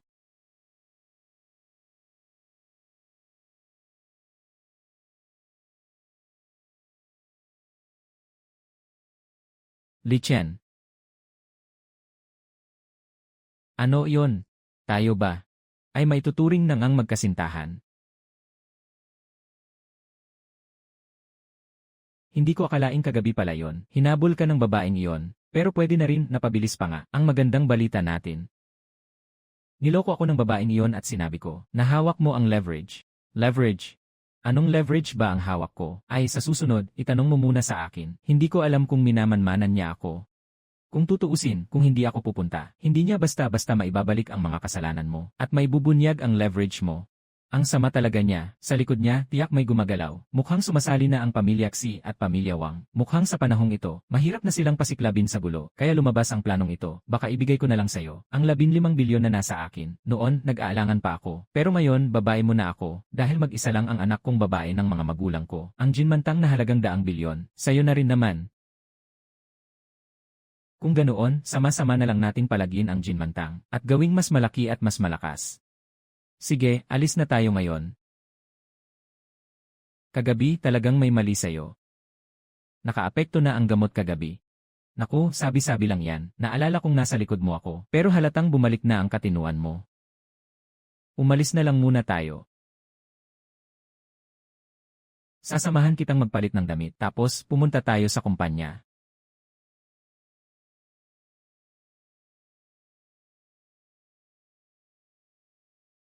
Ang sweet ninyong dalawa. Wang Yu, bakit ka nandito sa opisina ko? Dahil ba para mag-sorry? Hindi na kailangan. Ang labanan nating dalawa, dito na lang muna natin itigil.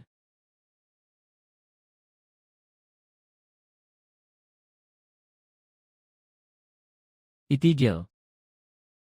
Tandaan ko na ang ginawa mo kay Mayu.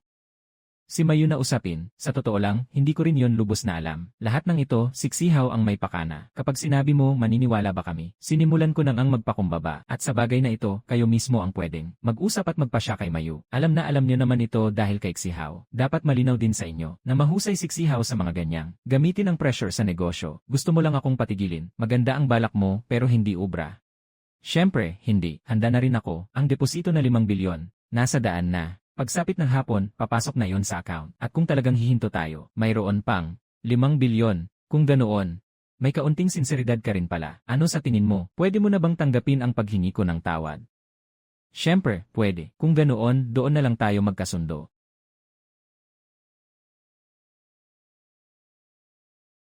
Sihaw, napikon siya. Sabihin mo sa pamilya Ye, kumilos na tayo. Ito na ang pagsisimula ng opensiba. Talaga bang makikipagkasundo tayo?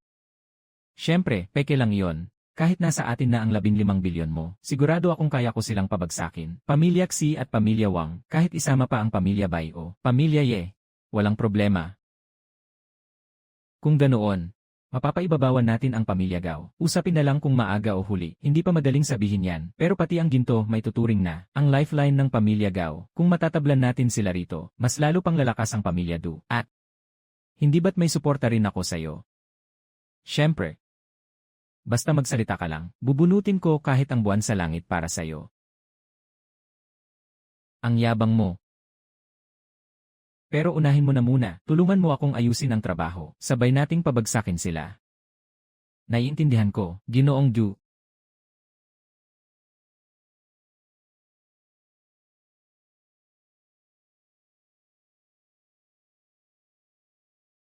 Ano na naman ang nangyayari kay Wang Yu? Paano nangyari iyon? Sinuri ko na ng palihim ang lalaking silitean. Wala naman siyang kahit sinong malakas na backer. Sihaw. Huwag ka nang makipaglokohan sa babae. Bakit naging ganyan ka walang hiya silitean? Anong ibig mong sabihin? Binubuwag na tayo ng todo. Hindi lang naglabas ng napakalaking pondo si Duwei. May mas marami pa siyang ginto. Talo tayo sa digmaan sa presyo na ito. Ano? Hindi ba nagsisimula pa lang iyon? Nailabas na niya ang halos 3 bilyon. 3/10 ng buong assets ng Pamilya Du ang nailagay na niya. Kung ganoon, magsasabay na rin tayo. Labanan natin sila hanggang may isa nang bumagsak. Anong sinasabi mo, babagsak tayo kung hindi tayo lalaban? Ang sabi ko naman kanina, pasabayin lang para sa isang tasa ng sabaw. Ayokong isakripisyo ang buong pamilya para lang isugal iyon. Ang punto ng kalaban, gusto talaga nila tayong banggain. Sa sukdulang bilis. Wala na tayong magagawa kundi ganito. Sinasabi ninyo na matatalo ni Litian ng loob. At sinasabi ring hindi na kailangang pumasok si Duwei. Hindi na lalaro ang pamilya Sa ganitong panahon, paano pa sila hindi lalaro? Kung makakatakas tayo sa lungsod ng Lincheng ng parang basurang itinatapon, mas mabuti pa rin yon kaysa mamatay tayo rito. Pasensya na, pamilya hindi na makakasama. Kung talagang aalis ang pamilya sa lungsod ng Lincheng, hindi kailanman si Ihay, ang taong basta na lang susuko, at baka kailangan na rin nating umalis. Kayo sa Pamilya Wang ang pangunahing puwersa. Kapag tumakbo ang Pamilya may tsansa pa rin. Paano naman kayo tatakbo? Kung ganoon, ano ang payo mo? Kapag nandyan ang Pamilya mahirap silang tapatan. Pero ngayon, ang Pamilya mismo, ang hahabol at lalaban kanino. Bagamat kabilang tayo sa 5 malaking angkan, napakalaki pa rin ang agwat ng bawat pamilya, parang bangin. Si Xiao. Anong problema? Ikaw. Puntahan mo si Litian, hingin mo ang tawad niya. Papupuntahin mo ako para humingi ng tawad sa bastardo na yon. Sabi ko, pumunta ka, di pumunta ka. Bakit? Ayaw mo na bang kumita? Ako ang pupunta, tandaan mo, maging tapat ka. May silbi ba yon? Pampalipas oras lang ito. Hanggat magagawa ni Mayu na gambalain si Litian, maapektuhan din si Duwei. Tama ang sinabi mo, agad na itigil ang pagpupondo. Kung hindi natin siya mapapabagsak, gawin na lang natin ang lahat para mailigtas siya. Pero sa tingin ko, dapat pumunta ka rin. Sa ganoon, mas mapapahaba pa natin ang oras. Tungkol sa pamilya Xi, ako ang bahala sa kanila. Hindi pwede yan. Hindi na bibili ng pera ang dangal. Nakalimutan mo na ba kung bakit si Mayu? Ganyan na lang siya makinig. Kung ganoon, sisiputin ko na lang sila. Isugod na ang salita. Ibalik mo ang lahat ng pamumuhunan ng Pamilya Wang at Pamilya Xi. Buong buo. Tapos na ang laban na ito para sa atin. Pero kung hindi pa huli ang lahat, hayaan nating ang Pamilya Xi ang sumalo ng kidlat. Kailangan ko na ring umalis agad. May ilang pa siya, na kapag nagawa na, wala nang balikan. Tayo ang panalo. Lahat ng ibinigay mo, kahit magsanib pa ang Pamilya Wang at iba pa, hindi pa rin nila tayo matatalo. Sa pagkakataong ito, hindi ba't isang bagsakan nating mareresolba ang 3 pamilya? Siyempre. At kahit hindi sila mamatay, mabibigo rin sila ng husto. Napakalaking panalo nito. Pero tiyak naman, ang natitirang Pamilya Bai, tiyak na manginginig sa takot. Tungkol sa Pamilya Gao, dapat din silang darating para hanapin tayo. Ang numero ni Gao Shen ay dumating ng sakto. Hindi kaya babala nila yon sa atin. Kahit babala pa yan, may ikaw pa rin sa tabi ko. Mukhang hindi nila sinunod ang kasunduan natin noong una. Kaya mukhang wala ng mukha ang pamilya Gao. Talagang nakakaloko. Gao Shen. Hindi rin ba sumunod si Wang Yu sa napagkasunduan? Hindi ba't ang pamilya Gao ay palaging patas? Bakit ngayon lang kayo lumapit para hanapin ako? Hindi na dapat katakutan ang pamilya Wang. Sila man ay matalo mo o mapilitang tumakas ng palihim. Wala ring magiging maayos na resulta para sa pamilyang Xi na nakipagsabuatan sa kanila. Tungkol naman sa pamilya Ye, narinig kong matagal na silang naghahanda ng tumakbo. Sa laban na ito, madali mo na silang mapapabagsak. Bilang karagdagan ang tatlong pamilya, hindi ba't magandang balita ito? Bakit hindi siya nagsasalita? Tama ba, Ginoong Li? Narinig kong ang paglitaw mo ang dahilan kung bakit si Duwei naging ganito katapang.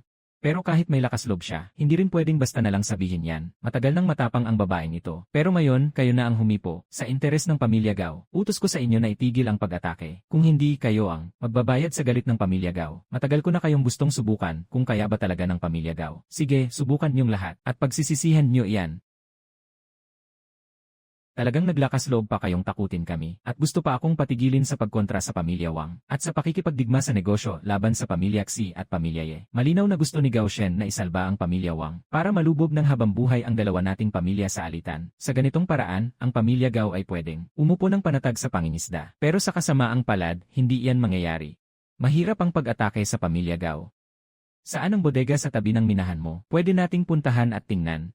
Siyempre, pwede. Kayong dalawa, naparito ako para humingi ng tawad, at may isinama pa akong isa. Pasensya na, Lichan, kasalanan ko, hindi ko dapat talaga kita iniwan noon. Anong drama na naman ito? Hindi ito para manggulo lang, nandito kami para makipag-ayos sa inyo, kasi malapit na tayong matalo ngayon. Hindi natin sila kaya naparito ka para magmakaawa. Wala na akong magawa kundi ito. Kung hindi, mabubugbog ako hanggang mamatay. Hindi titigil ang pag-atake. Ngayong, hindi ko na kailangang magpakababa para kay Litian. Pero kung ano ang sabihin ng asawa ko, iyon ang susundin ko. Litian, talagang alam ko na mali ako. Nakikiusap ako, patawarin mo na ako, ha? Luluhod at magmamakaawa na ako sa'yo. Pasensya na po, Ginoong Li. Hindi ko dapat kayo ininsulto noon. Kasalanan ko ang nangyari. Cutie, bakit hindi mo pa parusahan ang sarili mo?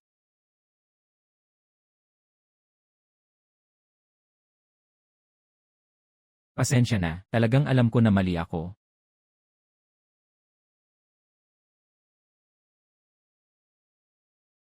Ginoong Li, alam ko rin na mali ako. Hindi lang kayo basta nakakaalam na mali kayo. Alam niyong malapit na kayong mamatay.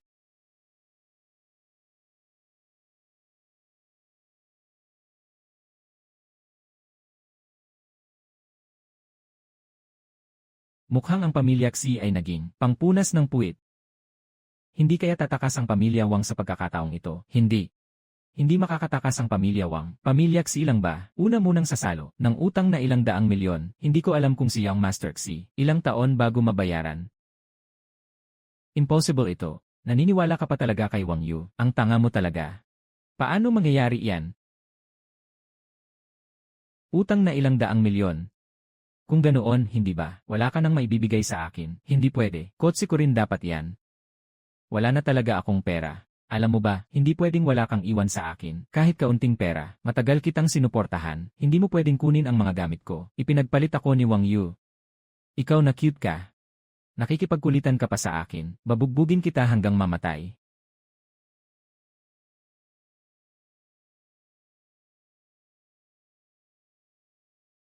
Kailangan ko nang umalis agad. Kailangang umalis agad. Li Chen, wala na talaga akong natira. Dahil dati akong dating girlfriend mo, tulungan mo naman ako, ha? Sa tingin mo, posible ba yan? Siya na ngayon ang lalaki ko. Guardia. Anong ginagawa mo, Litian? Wala ka bang kahit kaunting pakialam sa pinagsamahan natin noon? Wala ka nang natira, Mayu. Wala na siksihaw, bumalik ka na lang sa sarili mong inuupahang bahay. Hindi. Ayokong bumalik doon sa maliit at sira ng inuupahang bahay. Bitawan mo ako, bitawan niyo ako. Ang dalawang ito ay hindi magkakaroon ng magandang kalalabasan. Maraming tao ang hindi magpapalampas sa pamilya Xi. Tungkol kay Mayu, wasak na ang mga pangarap niya. Bumalik na siya sa alabok. Hindi. Nasa alabok na siya mismo. Nasa gitna lang ng abo. At nanaginip lang siya. Panaginip lang talaga. Ngayong araw, si Mayu pa rin ang babae ni Xi Hao. Nakatira sa villa at nagmamaneho ng mamahaling kotse. Bukas, mawawala na ang mga yan. Pero hindi rin tayo pwedeng magpabaya. Ang dalawang ito ay hindi. Karapat dapat maging kalaban natin. Isama mo ako at tingnan natin. Ang bodega sa may minahan ng ginto. Ako na ang bahala doon. Nandito ako. Hindi rin kalaban ng pamilya Gao. Ang dami nilang mineral. Sa totoo lang, hindi naman ganoon karami. Sa pagkakaalam ko, ang ganitong mga minahang ginto, may dalawang pinanggagalingan ang pamilya Gao. Iyan din ang dahilan kung bakit ang pamilya Gao ay nakakatayo ng matatag sa tuktok. Walang problema. Sa oras na yon, ako na mismo ang maghahanda para sa'yo. Alam kong kaya mong lutasin ang mga problemang ito. Babalik ako at magpapagawa ako sa tabi ng panibagong bodega. Maliit na bagay lang ang mga ito. Nandito ako. Tiyak na aangat ang Jinmantang. At nagsisimula na yan. Ang mga pamilya Wang, Xi at Ye ay napabagsak na natin. Kapag napabagsak ang tatlong pamilyang iyon, ang mga ari-arian natin ay pwedeng sumirit agad sa daan-daang bilyon. Kung mapabagsak pa natin ang pamilya Gao, mas magiging madali na umabot sa mahigit 1 trilyon. 1 trilyon. Ang kumpanya natin ay kaya ring maging ganito kalakas. Sa totoo lang, kumpanya mo yan, dahil hanggang ngayon, sa'yo nakasalalay ang lahat. At ako naman ang babae mo. Lahat ng sa akin ay sa'yo na. Huwag kang mag-alala, hinding-hindi kita pababayaan.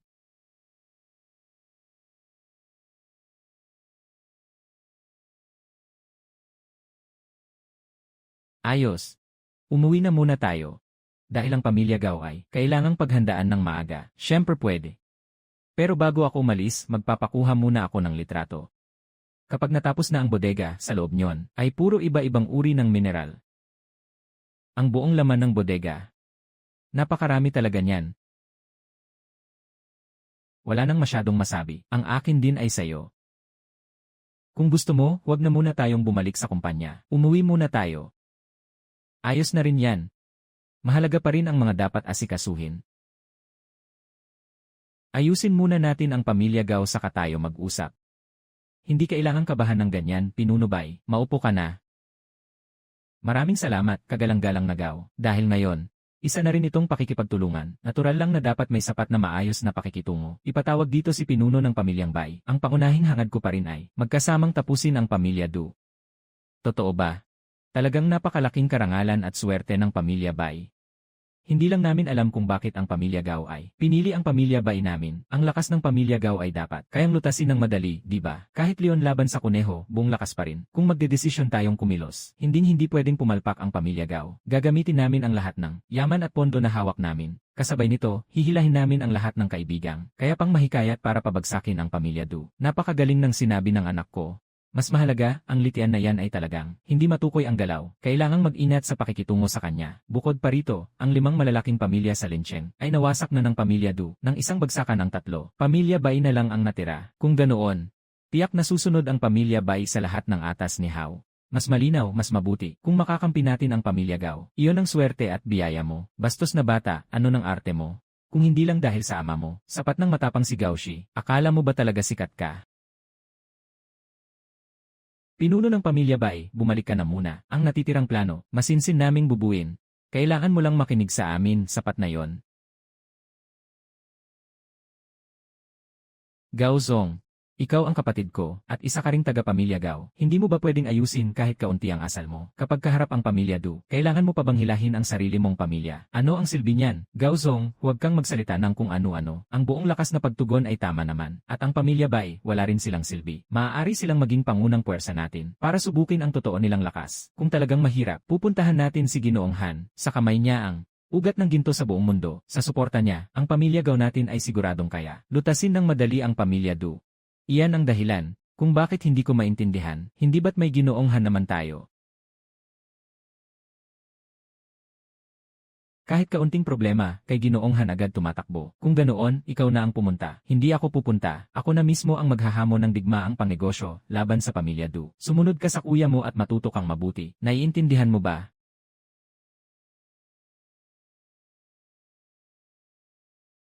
Ang dalawang batang ito, talagang nakakaubos ng pasensya.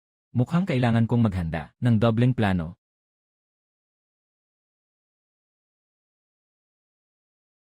Talagang sa'yo pa rin aasa.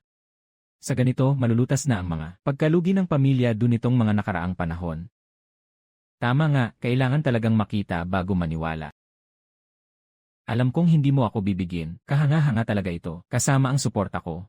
Hindi problema ang pamilya Gao. Nakahanap na ang anak ko ng isang big shot.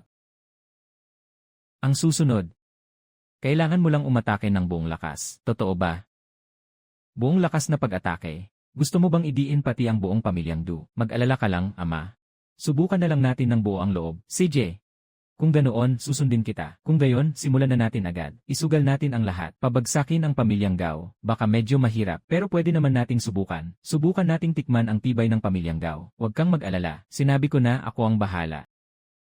Maghintay muna kayo rito. Pagbalik ko, ibibigay ko sa inyo isang malaking sorpresa.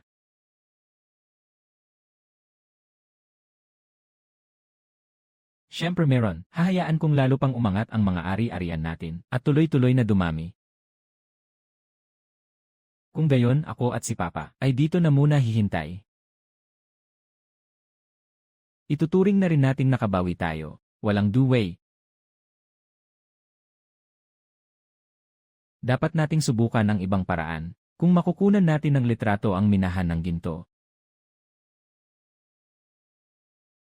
Hindi natin alam kung pwedeng lumabas. Malaking minahan ng ginto yon.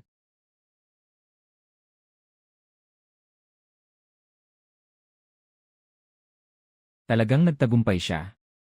Isang buong minahan ng ginto. Li Chen.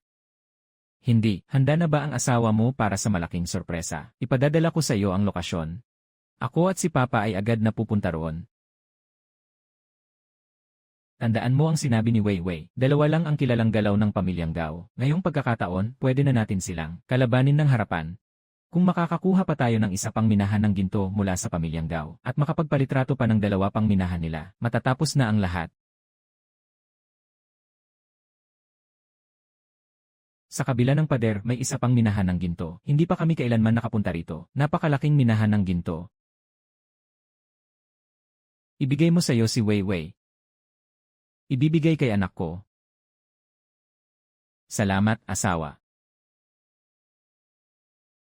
Asawa na ba ang tawag mo sa akin? Kailangan mo pa bang magpasalamat? Kapag nakuha natin ang minahang ito, siguradong maipapabagsak natin ang pamilyang Gao. Kasama ko ang asawa ko. Siguradong maipapabagsak natin ang pamilyang Gao. Tama, may manugang tayo rito. Tiyak na walang problema. Bakit pa, Papa? Anak. Dapat mas maayos ang pakikitungo mo kay Litian. Nauunawaan mo ba, maganda ang trato ko sa kanya. Kung ano ang gusto niya, sinusunod ko. Lahat ay nakaayon sa kanya. Hindi, ang ibig kong sabihin. Dapat mong bilisan, magbuntis ka ng anak ni Litian, o magpakasal na kayo agad. Nauunawaan mo ba? Ang bagay na ito, mahihiya akong sabihin, pero kailangan pa ring gawin. Bata pa si Litian. Kayong dalawa, kapag nagkaanak, hindi naman dapat mahirap iyon. Ama, Weiwei. Umuwi na tayo. Mas mabuti. Umuwi muna tayo. Hindi ba dapat unahin muna nating ayusin ang pamilyang Gao? Kayo nang umuwi. Kapag nakuha natin ang minahang ito, at ang 2 piraso pang batong ginto sa warehouse, sigurado akong mapapabagsak ko ang pamilyang Gao. Totoo ba yon, Ama? Iyan ang ginawa ni Duwei, pero natutunan ko lang iyan mula sa akin. Haay, itong dating itak na ito, gagamitin uli ngayon. Maniwala ka lang sa papa ko. Noon, matigas na matigas pa siya. Mula sa pagkubkob ng pamilya Gao, naitayo niya ang Jinmantang. Kapag siya ang kumilos, siguradong walang magiging problema. Tayo naman, umuwi na muna tayo. Sige, umuwi muna tayo.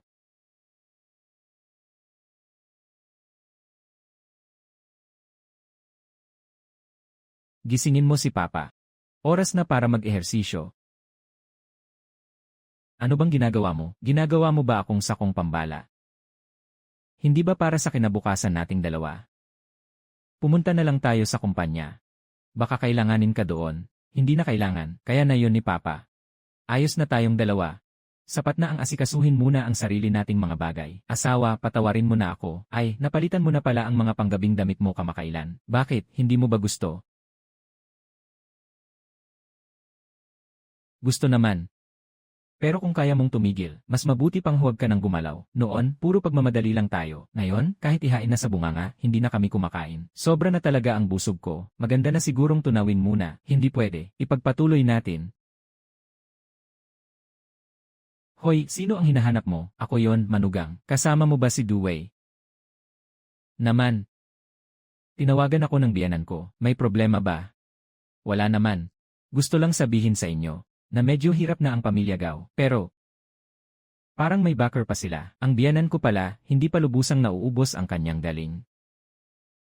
Sa loob lang ng ilang araw, nagagawa na niyang pabagsakin ang pamilya Gao ng ganito. Pero malinaw na ikaw pa rin. Ang direktang nagpadala ng isang minahan ng ginto. Manugang, hindi mo ba alam? Ang halaga ng isang minahan ng ginto, masasabing ang pamilya Gao ay lubos na nagkamali ng pasya, kaya sila natalo ng husto. Oh, tama. Iyong si Bai, ang kupal na yon, napatalsik din agad, pati ang pamilya Bai, nadamay at nasagasaan. Ginawa pa silang unang tinamaan ng pamilya Gao. Pero wala na yan ngayon. Sa tansya ko. Hindi magtatagal, lalapit na ang pamilya Gao para sumuko at makiusap. Si Gao Shi, kilalang kilala ko ang taong iyan. Hindi siya yung lalaban hanggang dulo. Kapag lumaki pa ang pamilya Gao, kahit matalo sila, basta may maiwan silang parte, sapat na yon para may makain sila. Nga. Kapag mas mataas ang pwesto, mas takot kang mabigo, takot kang mawala ang lahat. Kaya bihira nang may handang sumugal ng todo. Ay, Papa. Hanggang kailan mo pa ba kakausapin ang asawa ko? Baka maistorbo na ang trabaho namin. Ha ha ha. Sige, ipagpatuloy ninyong magtrabaho. Kapag may kailangan, saka na lang kayo lumapit sa inyo. Hindi mo ba narinig ang sinabi? Sabi ni Papa, may kailangan kami, hanapin namin kayo. Kaya malinaw na sinabi niyang kapag may kailangan, saka na lang kami lalapit. Kung ganoon, malinaw na ang sabi niya ay saka na lang kayo lalapit kapag may kailangan. Magpunta na lang tayo roon. Huwag kang mag-alala. Pagbalik ko, sisiguraduhin kong aalagaan kita ng mabuti. Sabi mo yan, tara na. Magpalit ka muna ng damit sa dressing room. CJ. Sa tingin ko, ayos na ito. Mali ang kalkulasyon ng pamilya Gao sa atin. Ngayon, tuluyan na silang nahulog sa bitag natin. Kailangan lang nating ituloy ang pag-atake. Bakit kayong dalawa ang narito? Alam ko narito ka mahahanap, Papa. Lumabas naman tayo para maglibang. Hindi puro pagkain lang ang nasa bahay. Tama.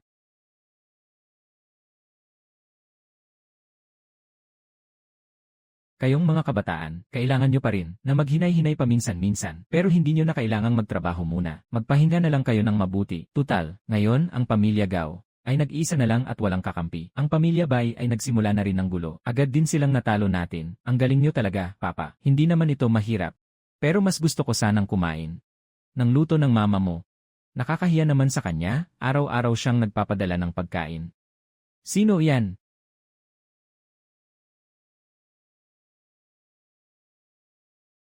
Naparito kami para makipagkasundo. Ang patuloy na paglalabanan natin ngayon ay wala na ring saysay o punto.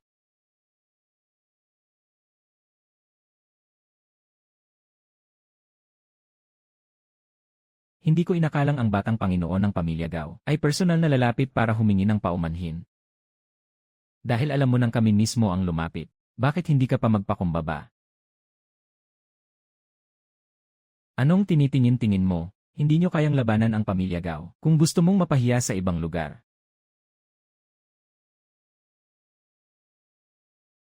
Ganyan talaga ang ugali ng kapatid ko. Alam mo naman yan, ang pagpunta ko ngayon ay may dalang buong katapatan. Una, ang dalawa sa mga mina namin, nakasalukuyan ng ginagamit, ibibigay namin lahat sa pamilya Du. Bukod pa roon, may isa pa kaming mina na natuklasan din. Hindi pa lang namin sinisimulan ang pagmimina. Nakahanap pa pala kayo ng isa pang mina. Mukhang tamang panahon na para sa pag-atake ko. Kung babagalan ko pa, hindi ko na sila matatalo. Ang pamilya Gao ay handang putulin ang sariling kamay para mabuhay. Dito sa larangan ng ginto, ang pamilya Du ang tuluyang maghahari. Pinuputol lang ang kamay para mabuhay. Nitong mga nakaraang araw, siguradong ang pamilya Gao ay sinusubukan na ring iligtas ang sarili sa ibang paraan. Siguro may bilyon-bilyon na silang nalugi, di ba? Ang talim pa rin ng mga mata ni Miss Du. Kaya nakikiusap ako, please lang, pamilya Du. Makakabuti ito para sa ating dalawa. Huwag niyo na kaming piliting lumaban ng totoo. Nandito si M.A. Han, siya ang may kontrol sa lahat ng mina sa buong mundo. Kapag kumilos siya, wala na kayong laban. Ang galing niyo naman. Sige, ituloy niyo lang. Gusto ko ring makita kung gaano ba talaga kalakas ang A ni E. Hana pinagmamalaki nyo, dahil niyan. Hintayin nyo na lang ang katapusan nyo.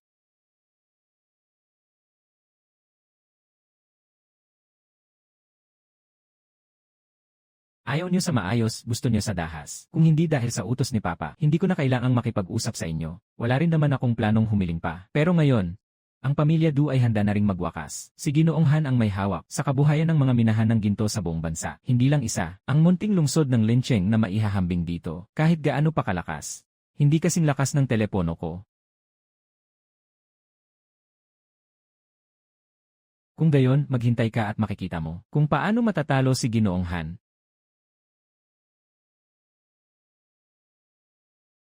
Akala ko pa naman si Gao Shen ay mas mabuti kaysa sa kapatid niya. Hindi ko inasahan, pang ibabaw lang pala ang ipinakita niya. Ganyan lang pala ang magkapatid. Kahit sino pa ang dumating, matatalo pa rin.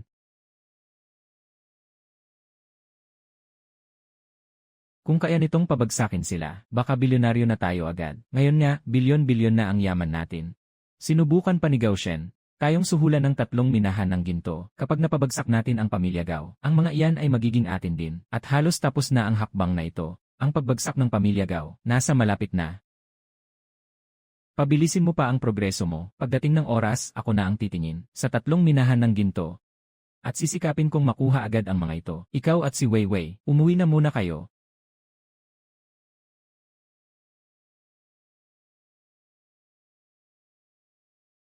Uwi na tayo. Maglibot muna tayo sa syudad. CJ, maglakad-lakad muna tayo sa bahay. Gao Shi, bakit ka may oras pang hanapin ako? Ginoong Hansong, sa totoo lang, ako ang napahamak. Kaya ako lumapit sa inyo para humingi ng tulong. Hindi ka rin basta-basta pupunta dito ng walang pakay. Nakikita ko na sa maliit mong teritoryo sa Lincheng, na maayos ang takbo mo. Mukhang malaki ang kita mo rito. Ayokong istorbohin si Ginoong Han. Dahil noon, kayo ang tumulong sa akin. Lagi ko kayong itinuring, na taong gusto kong suklian. Sayang lang at masyado akong kaunti ang nagawa. Matutulungan kita, pero ang mga minahan mo, ibigay mo lahat sa akin. Ano sa tingin mo, basta kumilos si Ginoong Han, ang pamilya Gao ay nasa kamay ninyo. May dating ka pa rin na parang noon. Pero huwag kang mag-alala, alang-alang sa dati mong husay sa pagpapabango sa akin. Mag-iwan ako sa pamilya mo ng kapirasong biyaya, na sapat para mabuhay ng komportable. Maraming salamat, Ginoong Hansong. Bibigyan ko ang pamilya Gao ng sapat na yaman at pera. Maaari ka nang bumalik. Bitawan mo na at ituloy mo ang ginagawa mo. Kaya mo rin siyang mapabagsak. Paano ko hindi malalaman na napakalaki pala ng yaman ng ginto sa Lincheng? Mukhang kailangan ko ring pumunta roon. Ang dalawa ay pinapagalaw na ng pamilya Gao. Yung 3 ay sa pamilya Gao. Sinimulan na nilang galawin. Ang isa pa, kakasimula palang hukayin. Yung bagong tuklas na minahan ng ginto na binanggit ni Gao Shen. Mabilis pa rin si Papa. Hindi ko inaasahang nakuha na nila. Ang 3 minahang ginto na ito, napilitan na lang ang pamilya Gao na bumitaw. Dahil ang 3 minahang ginto na ito, ay naging mainit na pasanin na. Tama, hindi ba sinabi mo, na may sorpresa ka para sa akin? Nasaan na? Takpan mo ang mga mata mo, at makikita mo rin agad, sa loob ng ilang saglit. Ang sorpresa.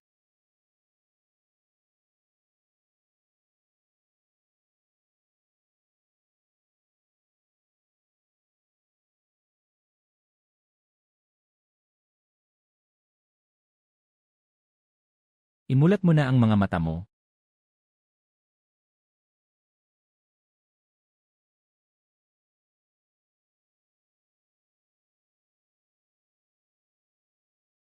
Ano ang nangyari?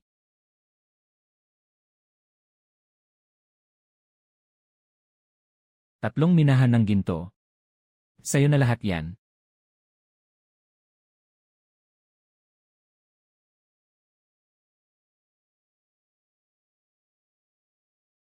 Ano ang ginagawa mo? Nasa ilang tayo dito?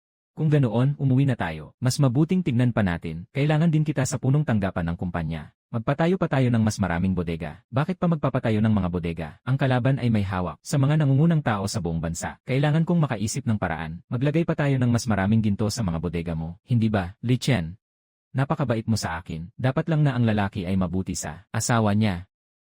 Pag natapos na ito, magpapakasal na tayo. Gusto kong bigyan ka ng ilang anak. Hindi na kailangan ng ganoon karami. Kapag lumaki na sila, mag-aaway dahil sa hasya ng mana. Ganoon din. Sige na, dapat umalis na rin tayo ngayon. Hindi na tayo uwi. Magpursige ka na lang sa kumpanya kasama si Papa. Tutulungan ko rin sa abot ng makakaya ko. Sa huli, kapag nakipagbanggaan tayo kay Ginoong Han, talagang napakalaki ng pressure. Bumalik na tayo. Talunin siya.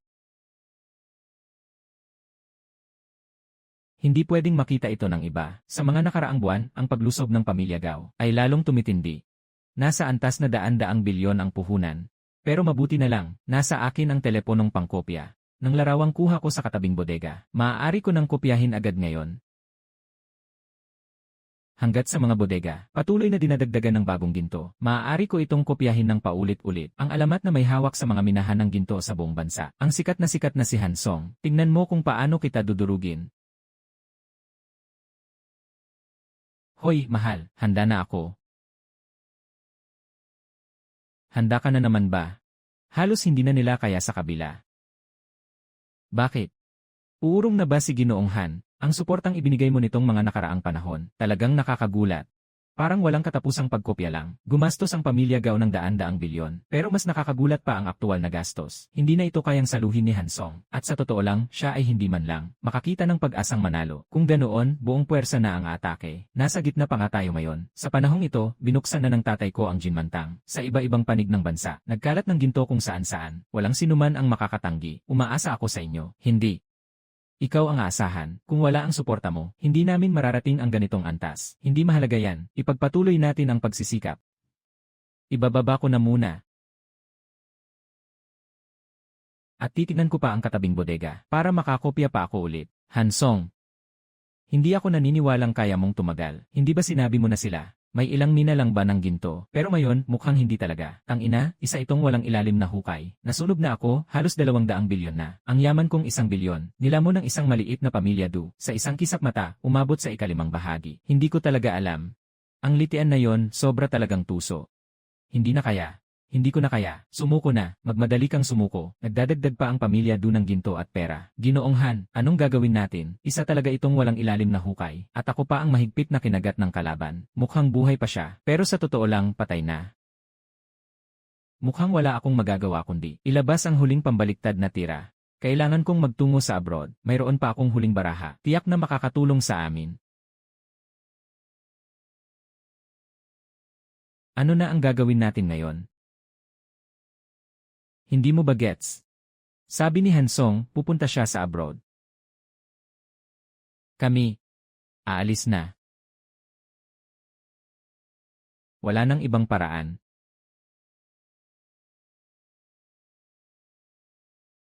Pumunta na lang tayo sa pamilya Du at makiusap. Babawiin ko at isasama ko rin si Gaozong.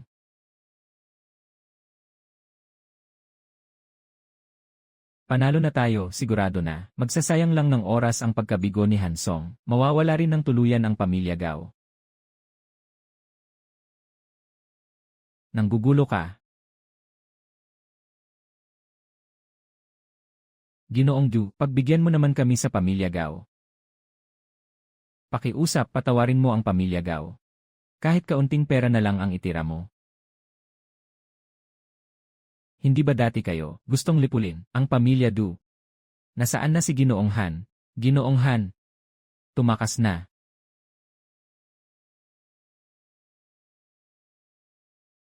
Kung ganoon, hindi na talaga kayo kalaban. Security, hilahin niyo sila palabas para sa akin. Ginoong Du. Ginoong Lee. Pagbigyan mo naman kami, imposibleng lipulin ng pamilya Gao. Impossible.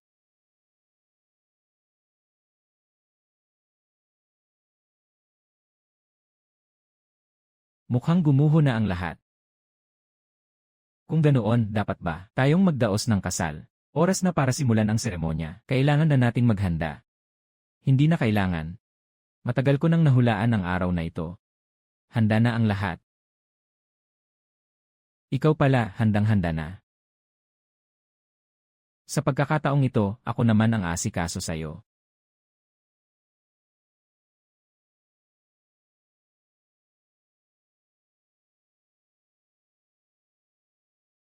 Hayaan mong ako ang mag-alaga sa'yo habang buhay. Matagal ko nang hinihintay ang sandaling ito. Mula ngayon, hindi na tayo maghihiwalay. Sa pagkakataong ito, tunay na tayong mag-asawa. May naisip ako, mas mabuting pagkatapos ng kasal, magpakalayo na lang tayo. Sino ang magpapatakbo ng kumpanya? Ikaw, syempre, itong kumpanyang nagkakahalaga ng 1 bilyon. Lumitaw dahil sa'yo, natural na yon. Pagdating ng panahon, ako ang magiging babae sa likod mo. Ngayon, tapos na rin ang lahat. Naabot na ng kumpanya ang sukdulan. Wala nang anumang banta laban sa atin. 2. Malapit nang matapos ang kasal. Kuhanin natin ang huling litrato.